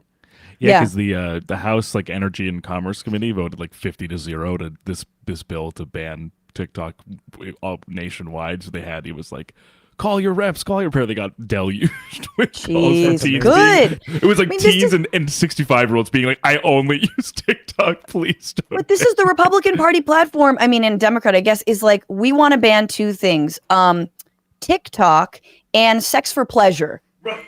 Any young people want to vote for us? Huh? Like, what are you doing? Please take away my primary vessel of entertainment and also say that sex is bad. Yep. All right. Let's take this moment to look at two right-wing luminaries Ooh. and their perspective on how Katie Britt did in her rebuttal. The first is, of course, the guy who really understands the youth movement in the Republican Party. He is the one who was responsible for delivering Arizona to Carrie Lake, or not so much. It's Charlie Kirk, of course. And here is what Charlie Kirk had to say during the rebuttal. I'm sure Katie Britt is a sweet mom and person, but this speech is not what we need. Joe Biden just declared war on the American right. And Katie Britt is talking like she's hosting a cooking show, whispering about how Democrats don't get it. Is that fair, do you think, Franchesca, that type of critique? No, I actually think that, honestly, it was really creepy, but I do think that Katie Britt's rebuttal is speaking to exactly who the Republicans want to speak to, which is women who are thinking of not voting in November for Donald Trump because they don't want, things like a federal abortion ban. They're thinking of maybe breaking with their husbands and how like they usually tell them to vote, and they want them to get involved in their PTA meetings and like find a local Proud Boys group, start Moms for Liberty without all the sex scandals, and continue to ban books. Like I don't know. I think it doesn't speak to any issues that matter to real people. But again, you're talking about Republican voters. How much are their feet on the ground about real issues that are affecting them? Well, I think that you agree with the other Republican luminary, Tommy Tuberville, who, according to Igor Bobik, had this to say. She was picked as a housewife, not just a senator. They let them do both these days. Somebody who sees it from a different perspective. I mean, she did what she was asked to do. I thought she did a good job, and it's hard when you've never done anything like that. And she's attractive. She's young. Nice She looking always lady. has dinner on the table, I guess. Can you a little scary, but like hot scary, like one of I don't mind it. scares you, but you're also attracted. Can you imagine if what's her name? Katie Britt had the slightest bit of self-respect that would have also been impossible if you were a female Republican senator, that your fellow senator, one of the dumbest human beings, I want to say in the Senate, but I feel like that's too narrow of a pool of people. One of the dumbest human beings, I think, like who we see walking around, like are able to put 2 feet, like he must fly from place to place, and all He of doesn't that, know how it happens. Maybe he doesn't know. And to have him out there, like speaking so condescendingly, like she wasn't picked as only a senator, she was picked as a housewife. And look, she never done anything like that before. She just ended up and said, like, presumably she had like given a couple of speeches or had talked before. So she replaced Richard, the longtime Alabama Senator Richard Shelby, who was a big appropriator, older guy, and she worked for him. But in this particular speech, apparently per some Senate sources, the purpose was to make her look like or sound like, quote, America's mom. Yeah. Oh. And America's mom is pretty scary. Super scary. Like, I'm a little concerned about really America's holding mom. it together, barely holding it together.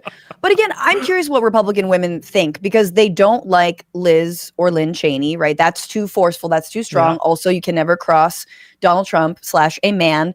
And so, did this hit with them? Like CNN has their panel. They sort of wheel out a bunch of like decrepit female Trump voters from whatever closet they've got there. And they sort of ask them all. And they're like, I think I don't know. I'm curious. I want to know if it hit. I saw that, and I really enjoyed the rape story. That was I'd like to hear that one again. Can we run that could you one play again, that back? please? Mm.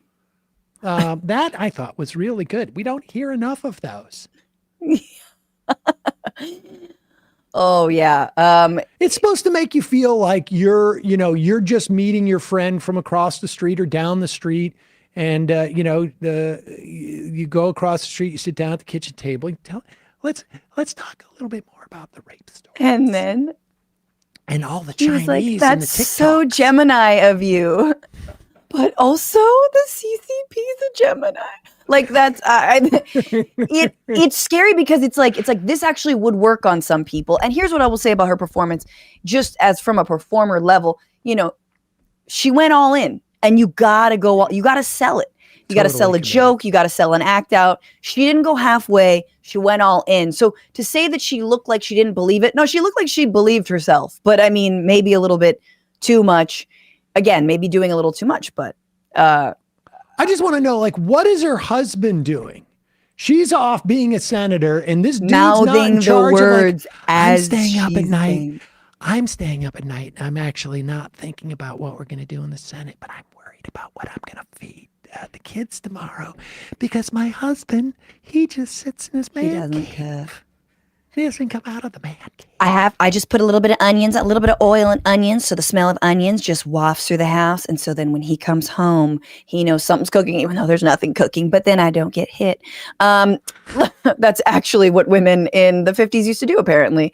Yeah. Also, it's weird because she doesn't actually have like a Southern accent. She doesn't have an Alabama accent, which actually annoys me. I don't know why, but that pisses me off a little bit. And then she brings out her y'all occasionally. I didn't pick up on that, I guess, because she's America's mom, not just Alabama's mom. That's right. So creepy. Her husband, Wesley Britt, was a former offensive tackle for the New England Patriots. Oh, sure. So, yeah. God, Bradley, why you gotta ruin my day? I apologize. Oh, right. Patriots. I was like putting it together. New England? I don't tell him what to do. He tells me what to do. So, I know my place. I mean, it is amazing. It is like, honestly, it is, at what point are Republican lawmakers going to realize that if I say yes to doing the response to the State of the Union address, I am ending my career? Do you remember Bobby Jindal? Do you remember like when Marco Rubio was considered? Wait, did Jindal give the response? Oh yeah. Did you not know that? I forgot. Oh no, yeah. Bobby Jindal. He was going to be the next rising star in the Republican Party, and he came out and did the response. To Barack Obama's. Maybe it was 2008. It was 2008 or 2000. I think it was 2008. 2009. It wouldn't have been 2009. Yeah, it would have been 2009 or 10 probably. Yeah. 2010. Mm-hmm. And Jindal came out, and that was it. He was gone forever, ever. And Marco Rubio was considered a rising star in the Republican Party. And when he did his, that's where Donald Trump got the whole like water thing from, when he like couldn't drink water. It is really amazing. Yeah. Well, but Huckabee Sanders, Sarah's still going strong. Did you? Oh yeah, she gave one last year, but she was already she was a governor. She at least had the perch, like she won the seat. I think they have to recalibrate the AI on this one and sort of like refeed it into the ChatGPT. And once they do, like, I think you're gonna get a better Katie Britt. Like, they will have perfected the Katie Britt in a few years. That was amazing. That really was awesome. Franchesca, always a pleasure. What's going on? Where are you performing next? Yes, thanks for asking. I'm going to be with Matt Lieb, my husband, at the Sacramento Punchline. The March 17th. The Bad Hasbara podcast. That's right, the Bad Hasbara podcast host. And we're going to be... Hasbara? How do you Hasbara. All right. But, I mean, I usually defer to you to know how to pronounce things. I definitely know how to pronounce things, just not necessarily correctly. Anyway, March 17th, which is next Sunday at 7 p.m. It's St. Patrick's Day, if that means anything to you. So come out. We're co-headlining. Well, I know what St. Patrick's Day is. It's the big celebration where everybody drinks green beer. That's right. That's exactly right. You get pinched, and they dye the river green in where? Boston? I don't in know Chicago? in Boston. They do that. Anyway, punchlinesack.com, francescafiorentini.com. Come out and want to see Leftist Best folks, see the Frantifa, see all the good folks, and it should be really fun. This is March 17th, and where is it? The Sacramento Punchline. Come on, don't be so like you should be what? You need to listen. Do I need to whisper it? Sacramento Punchline. Sacramento Okay. Punchline, March 17th, 7 p.m. And I know what you're thinking. You're thinking, do they have Guinness? And I think they do. I think they do. But yeah, so come out. It'll be so good.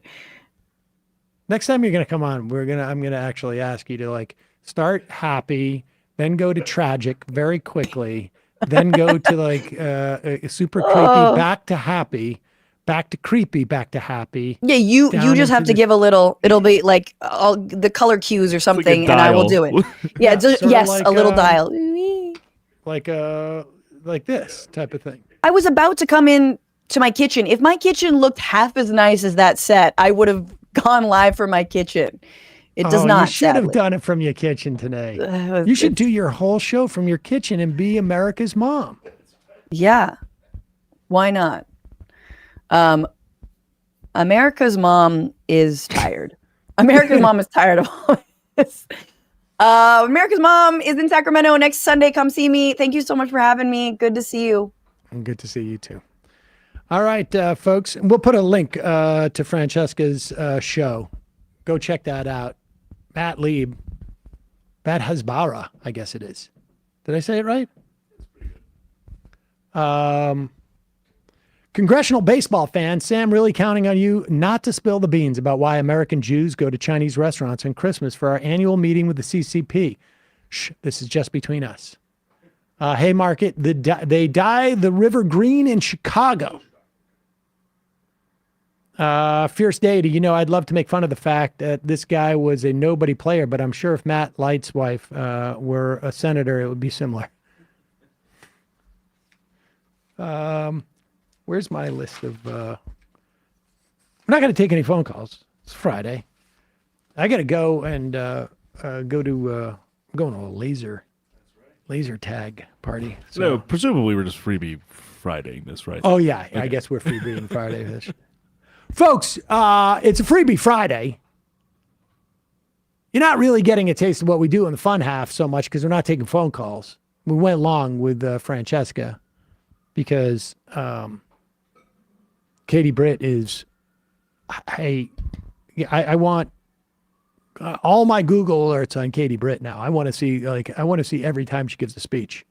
That was amazing. I don't think there's going to be too many more times, to be honest with you, after that. But let's go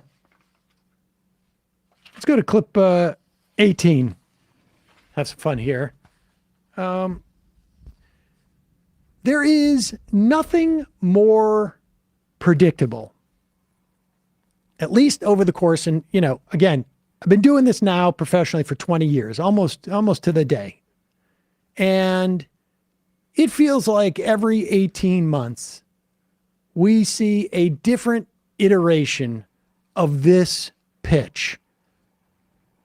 And this is Laura Trump and Alex Stein from Blaze TV. Laura Trump, incidentally, could be the next RNC chair because of all of her experience in funneling money, apparently, to Donald Trump.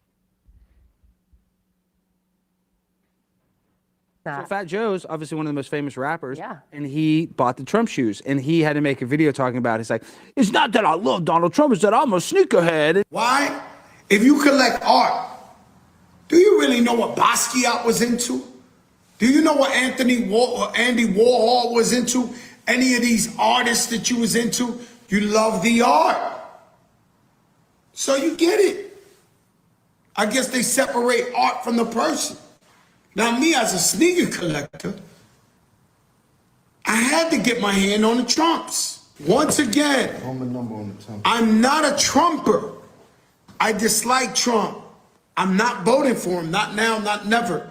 But I'm a sneaker collector into the art, so I had to find these. And I love, You know what? He should have just embraced it and given him 2 fingers and just been like, that's it. That's the kind of attitude people need to start having. And I think people are coming around to that. I feel like there's been a shift. People are like, you know what? We're done. We're not trying to hide that we like Donald Trump anymore because, quite frankly, America is going to be destroyed if he's not back in office. Forget it. The rest of the world follows suit.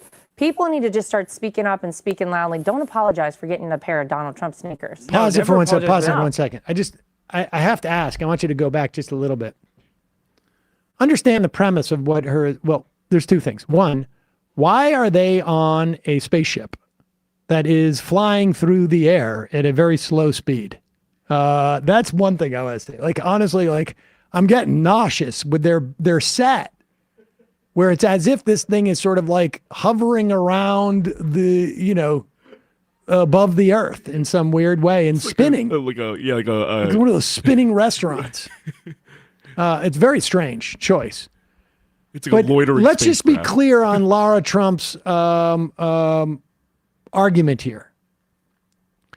Based upon the fact that this guy completely denies, has had to go on and make a video denying that he in any way is supportive of Donald Trump. That seems to be evidence that people are really coming around and being supportive of Donald Trump. That's the argument she's made, but he's going to even build upon that. People are like, you know what? We're done. We're not trying to hide that we like Donald Trump anymore because, quite frankly, America is going to be destroyed if he's not back in office. Forget it. The rest of the world follows suit. People need to just start speaking up and speaking loudly. Don't apologize for getting a pair of Donald Trump sneakers. No, never apologize for that. But I'm telling you, Laura, I go out and I'll interview white people, black people, Asian people. I'm telling you, everybody says, do you want Trump back? Literally, they all say it. Yes. I want Trump back. Things were better when Trump was president. So you're right. I think more people are now, it's not, they can be more proud to support Trump. But at the same time, it's so stupid that the guy's the most popular guy in the world. Every rapper loved him. Everybody, I'm just saying every celebrity was kissing Trump's derriere before he became president. And then he becomes president. He's not the most popular guy in the world. It just shows you how hypocritical and disingenuous all of these, athletes and celebrities and yeah, because they're controlled. These are people who are being told if you say anything nice about Donald Trump now that he's running as a Republican, now that he's a Republican president, you're going to lose your contract, you're going to lose your fans. People get nervous, but I'm going to tell you, we are the counterculture now. Mm-hmm. Conservatives, it is cool now to be a conservative. This is how people want to be. If you want to be anti-establishment, anti-the man, all that stuff that the liberals tried to claim a long time ago. Now you're a conservative doing those things. It's coming back around. This is going to be our year. This is going to be our moment. Things are changing. There's a massive shift occurring. No, and you're right. But the only thing is, I want that shift to be the populist movement, because I want all of these, even if they have liberal ideas, they should still be supporting Trump. Totally. It's so dumb that these people they don't realize this guy has, I guess my point is when everybody calls Trump some right-wing guy, he's not. He's he's not. Common sense. That's what I'm saying. He's common sense. He's okay. So there's, they're actually even arguing with each other. First off, their whole argument that it's cool now and counterculture to be supportive of Trump is built upon a guy who's like, look, these sneakers are a freak show and they're a memento, but I don't like Trump at all. And they built their interpretation of this is now it's cool to be Trump. This guy has to cut a video saying it's so so uncool to be a follower of Trump. If any of your audience is a young person, that he's got to say, I'm not a follower of Trump. I'm just justifying in some way why I have these sneakers. And the idea that now Republicans are the counterculture, that conservatives are the counterculture, is exactly it's not the entirety of the point of, but read The Reactionary Mind by Corey Robin. At least part of that is explaining that conservatism is constantly repackaged as being counterculture when all it does is in a new-fangled way, reinforce all of these same patriarchal, right-wing fundamentalist vision of how the world should work. We literally just saw the Republican response to the State of the Union delivered by a woman in a kitchen. Like, that would be, if I was going to set out to do a parody of the right wing, I would take one of their female senators and put her in a kitchen. And also like the youngest one too, like with Right, young yeah, put children. it in a kitchen, like- just like say, like, this is it, folks. Like, she's a senator, but she's still in the kitchen. Just want you to know, the real place is in a kitchen. And somehow this is the counterculture.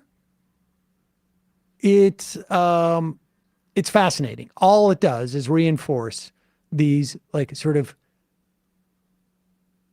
I mean, I don't know how long there have been kitchens, really functional kitchens like this, but hundreds of years.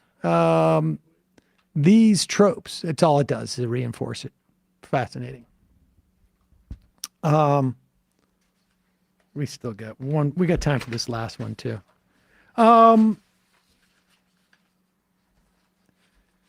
There is a critique of Israel out there that often gets labeled as anti-Semitic, and it's not. Very often, particularly in this context, you see critiques of Israel shot down as anti-Semitic, and it's unfortunate because then when you get an actual example of anti-Semitism, it doesn't get the attention that it really needs. This is one really gets the sense that Candace Owens' contract is either about to expire on the Daily Wire, or she is like got one of these like pay to play contracts, or in other words, you can fire me, but you still have to pay out my contract. Right, because I'm with you on this too, because as we've talked about, I feel like if Ben Shapiro had his way, I assume she would have been fired some time ago if there weren't some big poison pills in her contract. You'll recall back in the day when Candace Owens was sort of defending some of the stuff Hitler did. You know. Kanye. Yeah. Here is Candace Owens reacting to a report that just before his death, Michael Jackson's will was revised and transferred to a group of people that Candace observes was majority Jewish. And of course, well, there's a lot you can learn from that, according to Candace Owens. Wow. Did you guys know that? Did you guys know any of that? Because I certainly didn't. I didn't realize that this was a conflict at the end of Michael Jackson's life, that suddenly they were alleging that he signed a new will and handed everything over to the very people that he was fighting, the very people that he was saying were colluding to take things from him, ended up, in the end, taking things from him, despite their remarkable mistake saying that he signed this new will in a place that he simply wasn't at. So yes, Michael Jackson's estate was transferred over to specific individuals who happened to be Jewish. So what do we make of all this? What do we make of all this? What do you think about all of this? Well, I'm going to be honest with you. Pause it for 1 second. I just want to say, like, when you say, the reason why you say things to people that happen to be Jewish or happen to be black or happen to be, I don't know, race car drivers, is to say that it's irrelevant. That they were of that category of people was irrelevant. But when you bring it up in the first place, when it wasn't explicitly clear, what you're doing is you're implying that it's relevant. Even though I'm pretending and using a language construct that suggests that it's irrelevant. So if I say to like Bradley, like, Bradley, good job with this sound sheet today, even though you happen to be late. And there's some things about this sound sheet that didn't work out that I think probably could have used more time, even though you happen to be late. I didn't realize we were talking about the tardiness also. it just happened to be right there. But okay, so here, continue, because it just so happens that they were Jewish. That's not relevant to the story, except for... Because I certainly did, and I didn't realize that this was a conflict at the end of Michael Jackson's life, that suddenly they were alleging that he signed a new will and handed everything over to the very people that he was fighting, the very people that he was saying were colluding to take things from him, ended up, in the end, taking things from him, despite their remarkable mistake saying that he signed this new will in a place that he simply wasn't at. So yes, Michael Jackson's estate was transferred over to specific individuals who happened to be Jewish. So what do we make of all of this? What do we make of all this? What do you think about all of this? Well, I'm going to be honest with you that these claims keep coming up too often in Hollywood for me to be comfortable with it, right?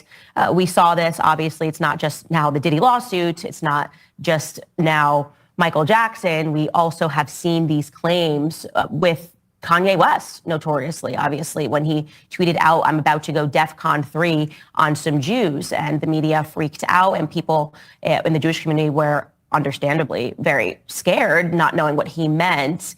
And I very much abstained from speaking much about the issue because people were so emotional that people couldn't hear, even if I had shared. And even when Kanye did share that he was speaking about specific people in Hollywood that he believed were coming after him and were trying to control him. He actually named some of those individuals. He shared personal text messages of a friend of his, a personal trainer to the stars, who again happens to be Jewish, who was threatening to put him in the hospital and to drug him against his will. Harley Pasternak is his name, and the media barely reported on those text messages that he shared publicly because obviously he was enemy number one. And here's what else I will tell you. When that Kanye situation went down, I was being threatened by a person named Rabbi Shmuley, person that Michael Jackson put on his enemy list, a person that I had never heard of, was threatening me and saying that unless I came out and said things explicitly against Kanye, he would effectively ruin my life. He said that he would take out a front page ad and smear me as an anti-Semite. And it wasn't just him, it was also his daughter. They're messaging me saying, don't mess with Jews. Very bizarre stuff, and they have not stopped, to be clear. And him and his daughter have consistently pulled clips from this show, taken them out of context, and tried to convince Jewish people that I hate them. Candace Owens is gripped with a poisonous, almost pathological hatred of Jews. It's actually become very serious. It's actually almost frightening. When you see a woman like Candace Owens blood libeling the Jewish people, by the way, Candace Owens is losing it. Her anti-Semitism goes by the day. There is something really, truly wrong with Candace Owens. You guys know that I dislike liars and anti-Semites more than anything in the whole entire world. And here, we have a combination of both. Candace Owens simply will not stop defending Kanye West. It's like an obsession. If she's unable to genuinely and authentically condemn what Kanye said, it says a lot about her. If you come for us, we'll come back at you with everything that we have. I have heard from hundreds of you who feel so backstabbed and betrayed and disappointed in Candace Owens and others who defended, who enabled and encouraged Kanye West to continue spreading lies and venom and medieval Jewish hatred. Candace Owens posted a picture of my face and my name and my account to her over 4 million followers yesterday, many of whom are violence crazed and unhinged. You really went after Candace Owens today. Well, yeah, let's move past all of this. But I will say this. Rabbi Shmuley is horrible. And right-wing reactionary. His politics are garbage. And he was like, I think, Michael Jackson's like private spiritual advisor. I don't know if they ever had a falling out. I don't even care. But the fact that he's Jewish is not the issue. And I wouldn't even have to bring that up, except for that seems to be the issue with Candace Owens. Like, you're also talking about a bunch of right wingers, as far as I'm concerned.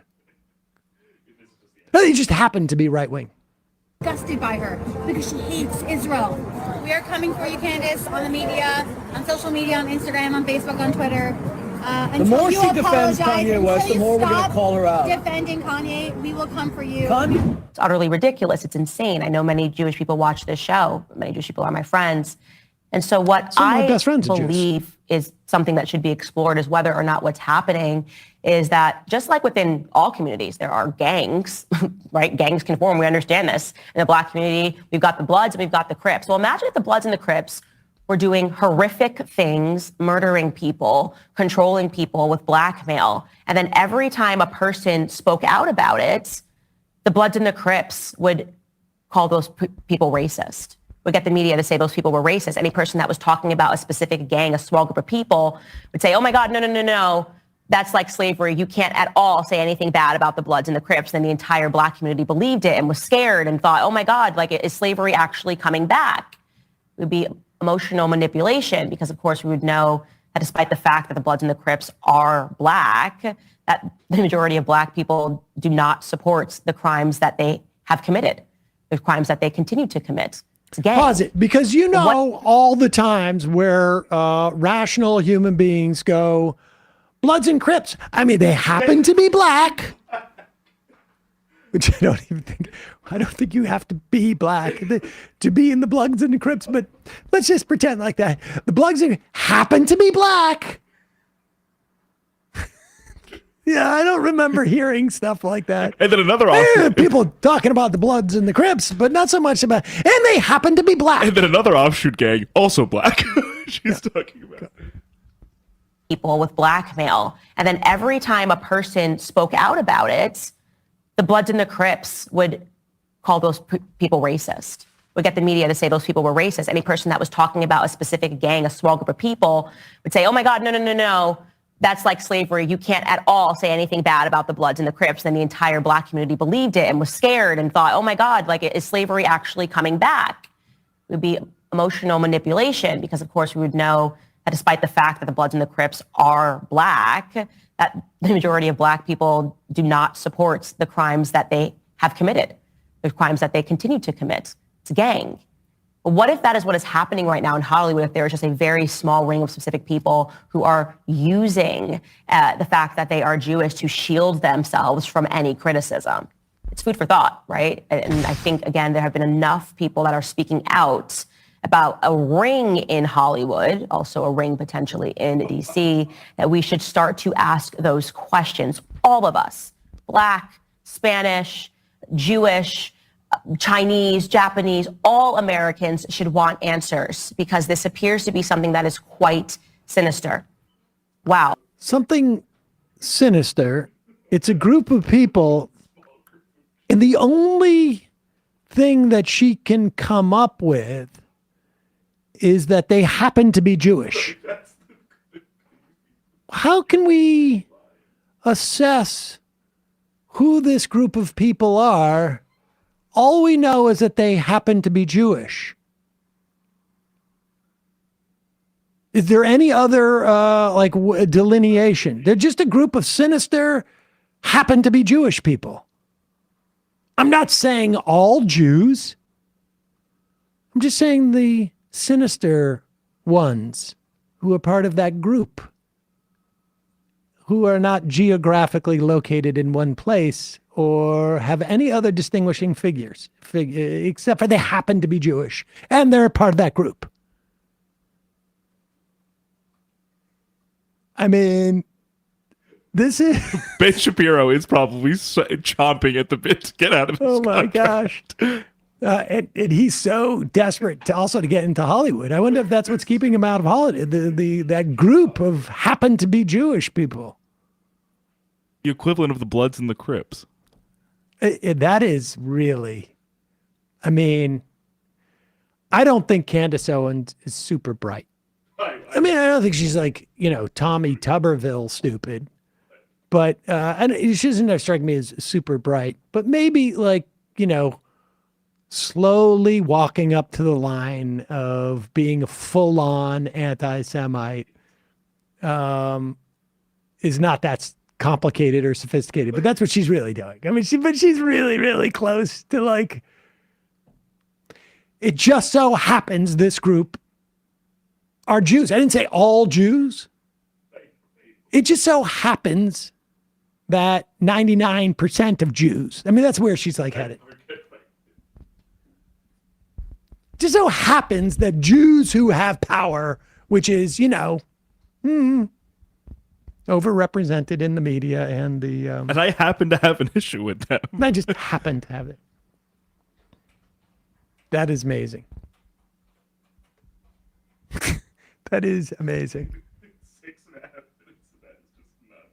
That is full on. Like, I mean, again, Shmuley is horrible. He's been horrible for decades. And I'm not familiar with his daughter, but if they have a decent relationship, she's probably horrible too. But I don't think it has anything to do with the fact that they happen to be Jewish. And just because you say they happen to be Jewish, where you don't have to mention that to explain anything, means that you're using that construct as a way of saying, that's like, sorry, not sorry. That's pretty amazing. All right. A couple IMs and I got to get out of here. John McCain's brain tumor. Sam, I had to come out of retirement to tell you that Michael has been deep in guffaw for 3 days, thinking about the militant caller repeatedly calling you Whitey on Tuesday. Call of the year, he says. Yes, he would have loved that. He would have loved that.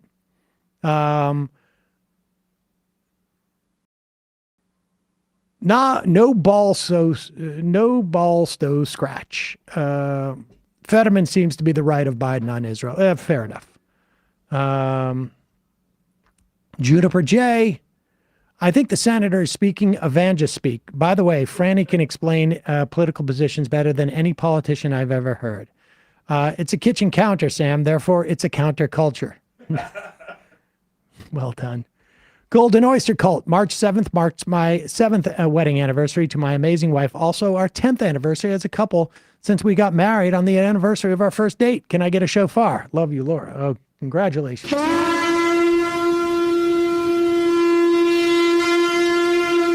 It was very clever. It's almost like you don't have to remember all the different things. Rampage Tozer, looking forward to the day when Saul is streaming on Twitch. Happy birthday, little man. Thank you for that on his behalf. Brooklyn Sue, Sam, please mention that cedar seeds are not feminized. Out of 6 seeds I planted last year, I only got 1 female plant. Oh, yes, that's a good point. We're working on that. We're working on trying to make sure that all the seeds are feminized. We should have that on the site. Thank you for that. And if you have a situation like that, email us at Hello Cedar Seeds, and we'll throw you some freebies this year. That happens. That's how I ended up getting. That's how we built the company. I didn't know that. I didn't know you had to take out some of the male plants. Number 13. Biden wants Israel itself to remove Netanyahu. Well, they're already there. And he can't remove Netanyahu, but that may be the case, but I don't buy that. I'm sorry. Militant apathy. It's always been about the media, but Grimm still hasn't accounted for that giant crap he took on Biden with the SA allegations. SA. Of the sexual assault allegations. I think I think it was legitimate to report on that. I do. I think it was necessary because the It's not like she hadn't worked for them. It was not like there wasn't any type of sort of like traceable. I think over time it became clear that those allegations, or that she was not necessarily the most trustworthy, and that there weren't other allegations to come out, because that tends to be the case.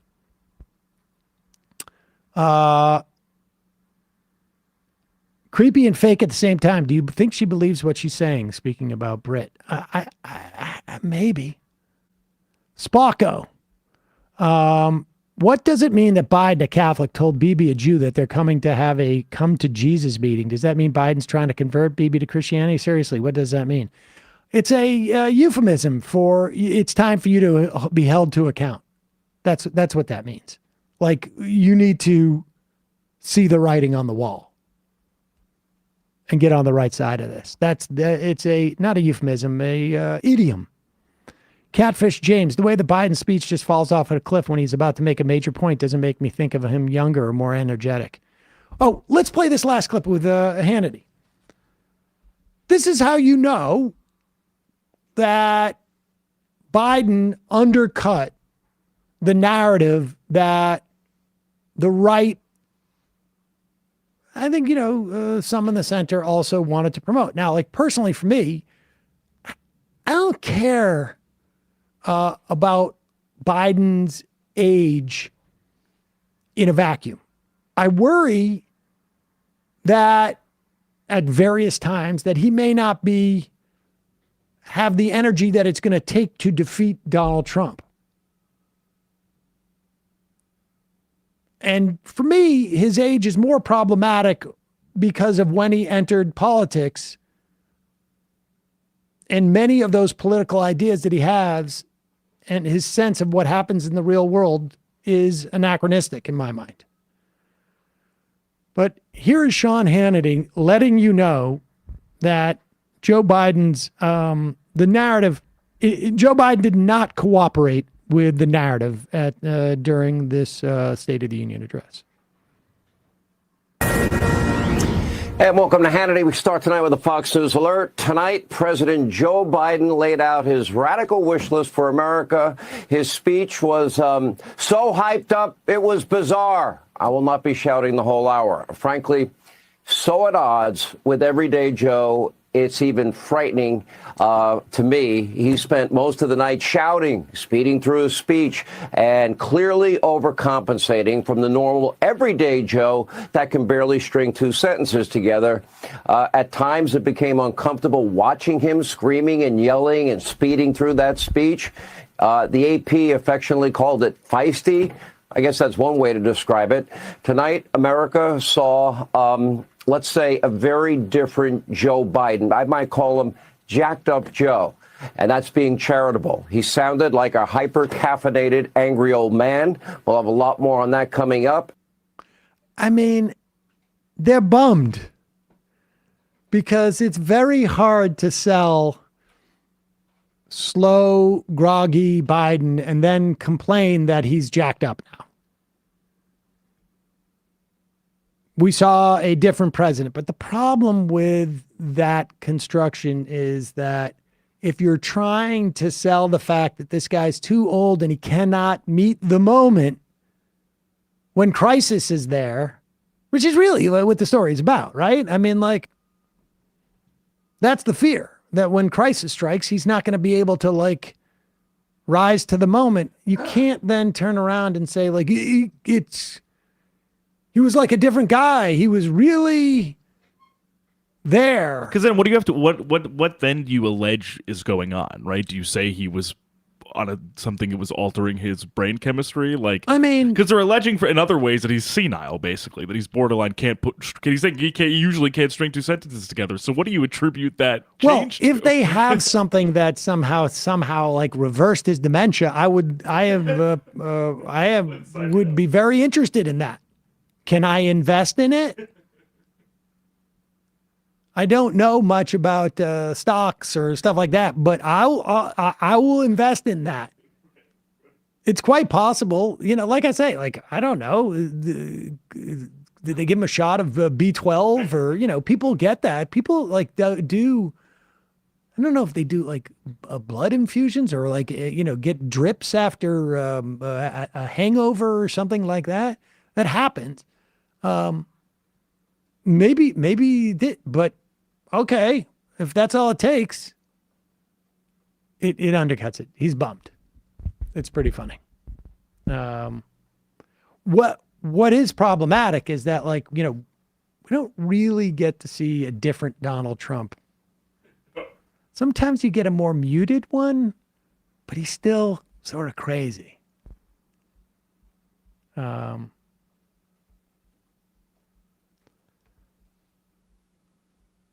right. 5 more IMs. Nick from PA.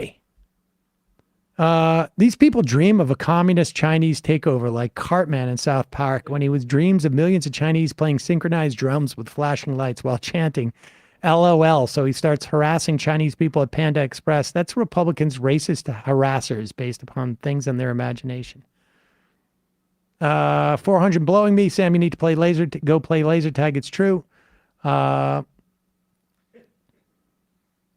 McFizzle. So the cartels are running America? What the F is she talking about? Is she trying to be sensual for the Republican electorate? Jesus, that may be life-threatening for them.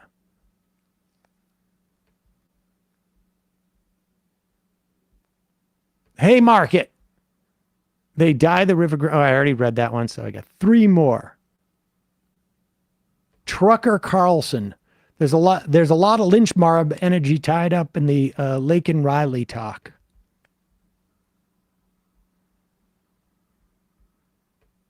Kowalski from Nebraska.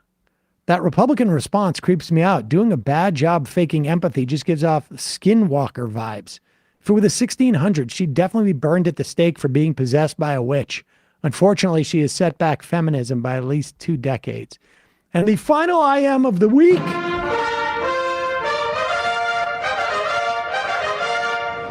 Let's see. Who haven't we heard from in a long time?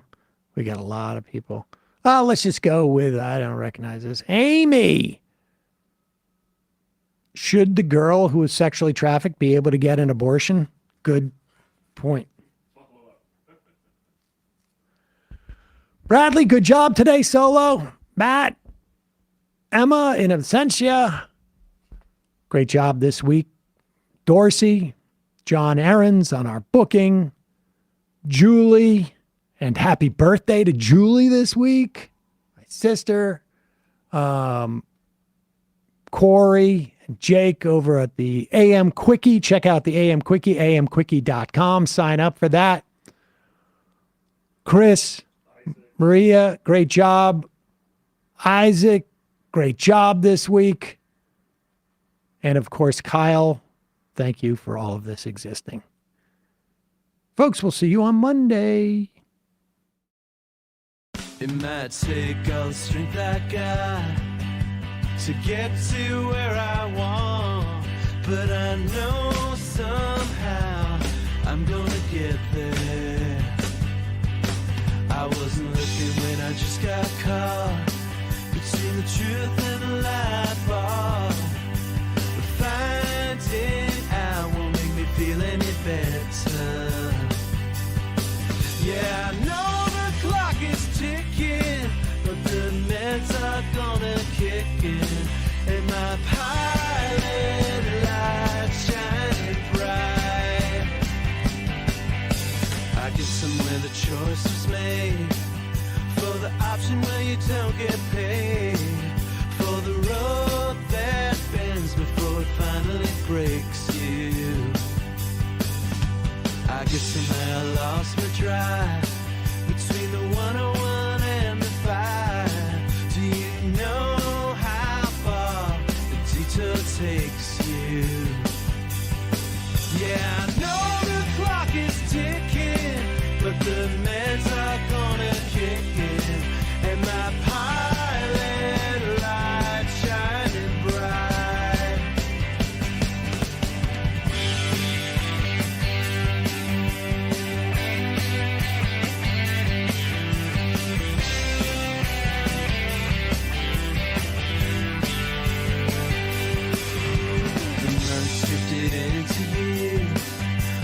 shifted in and out of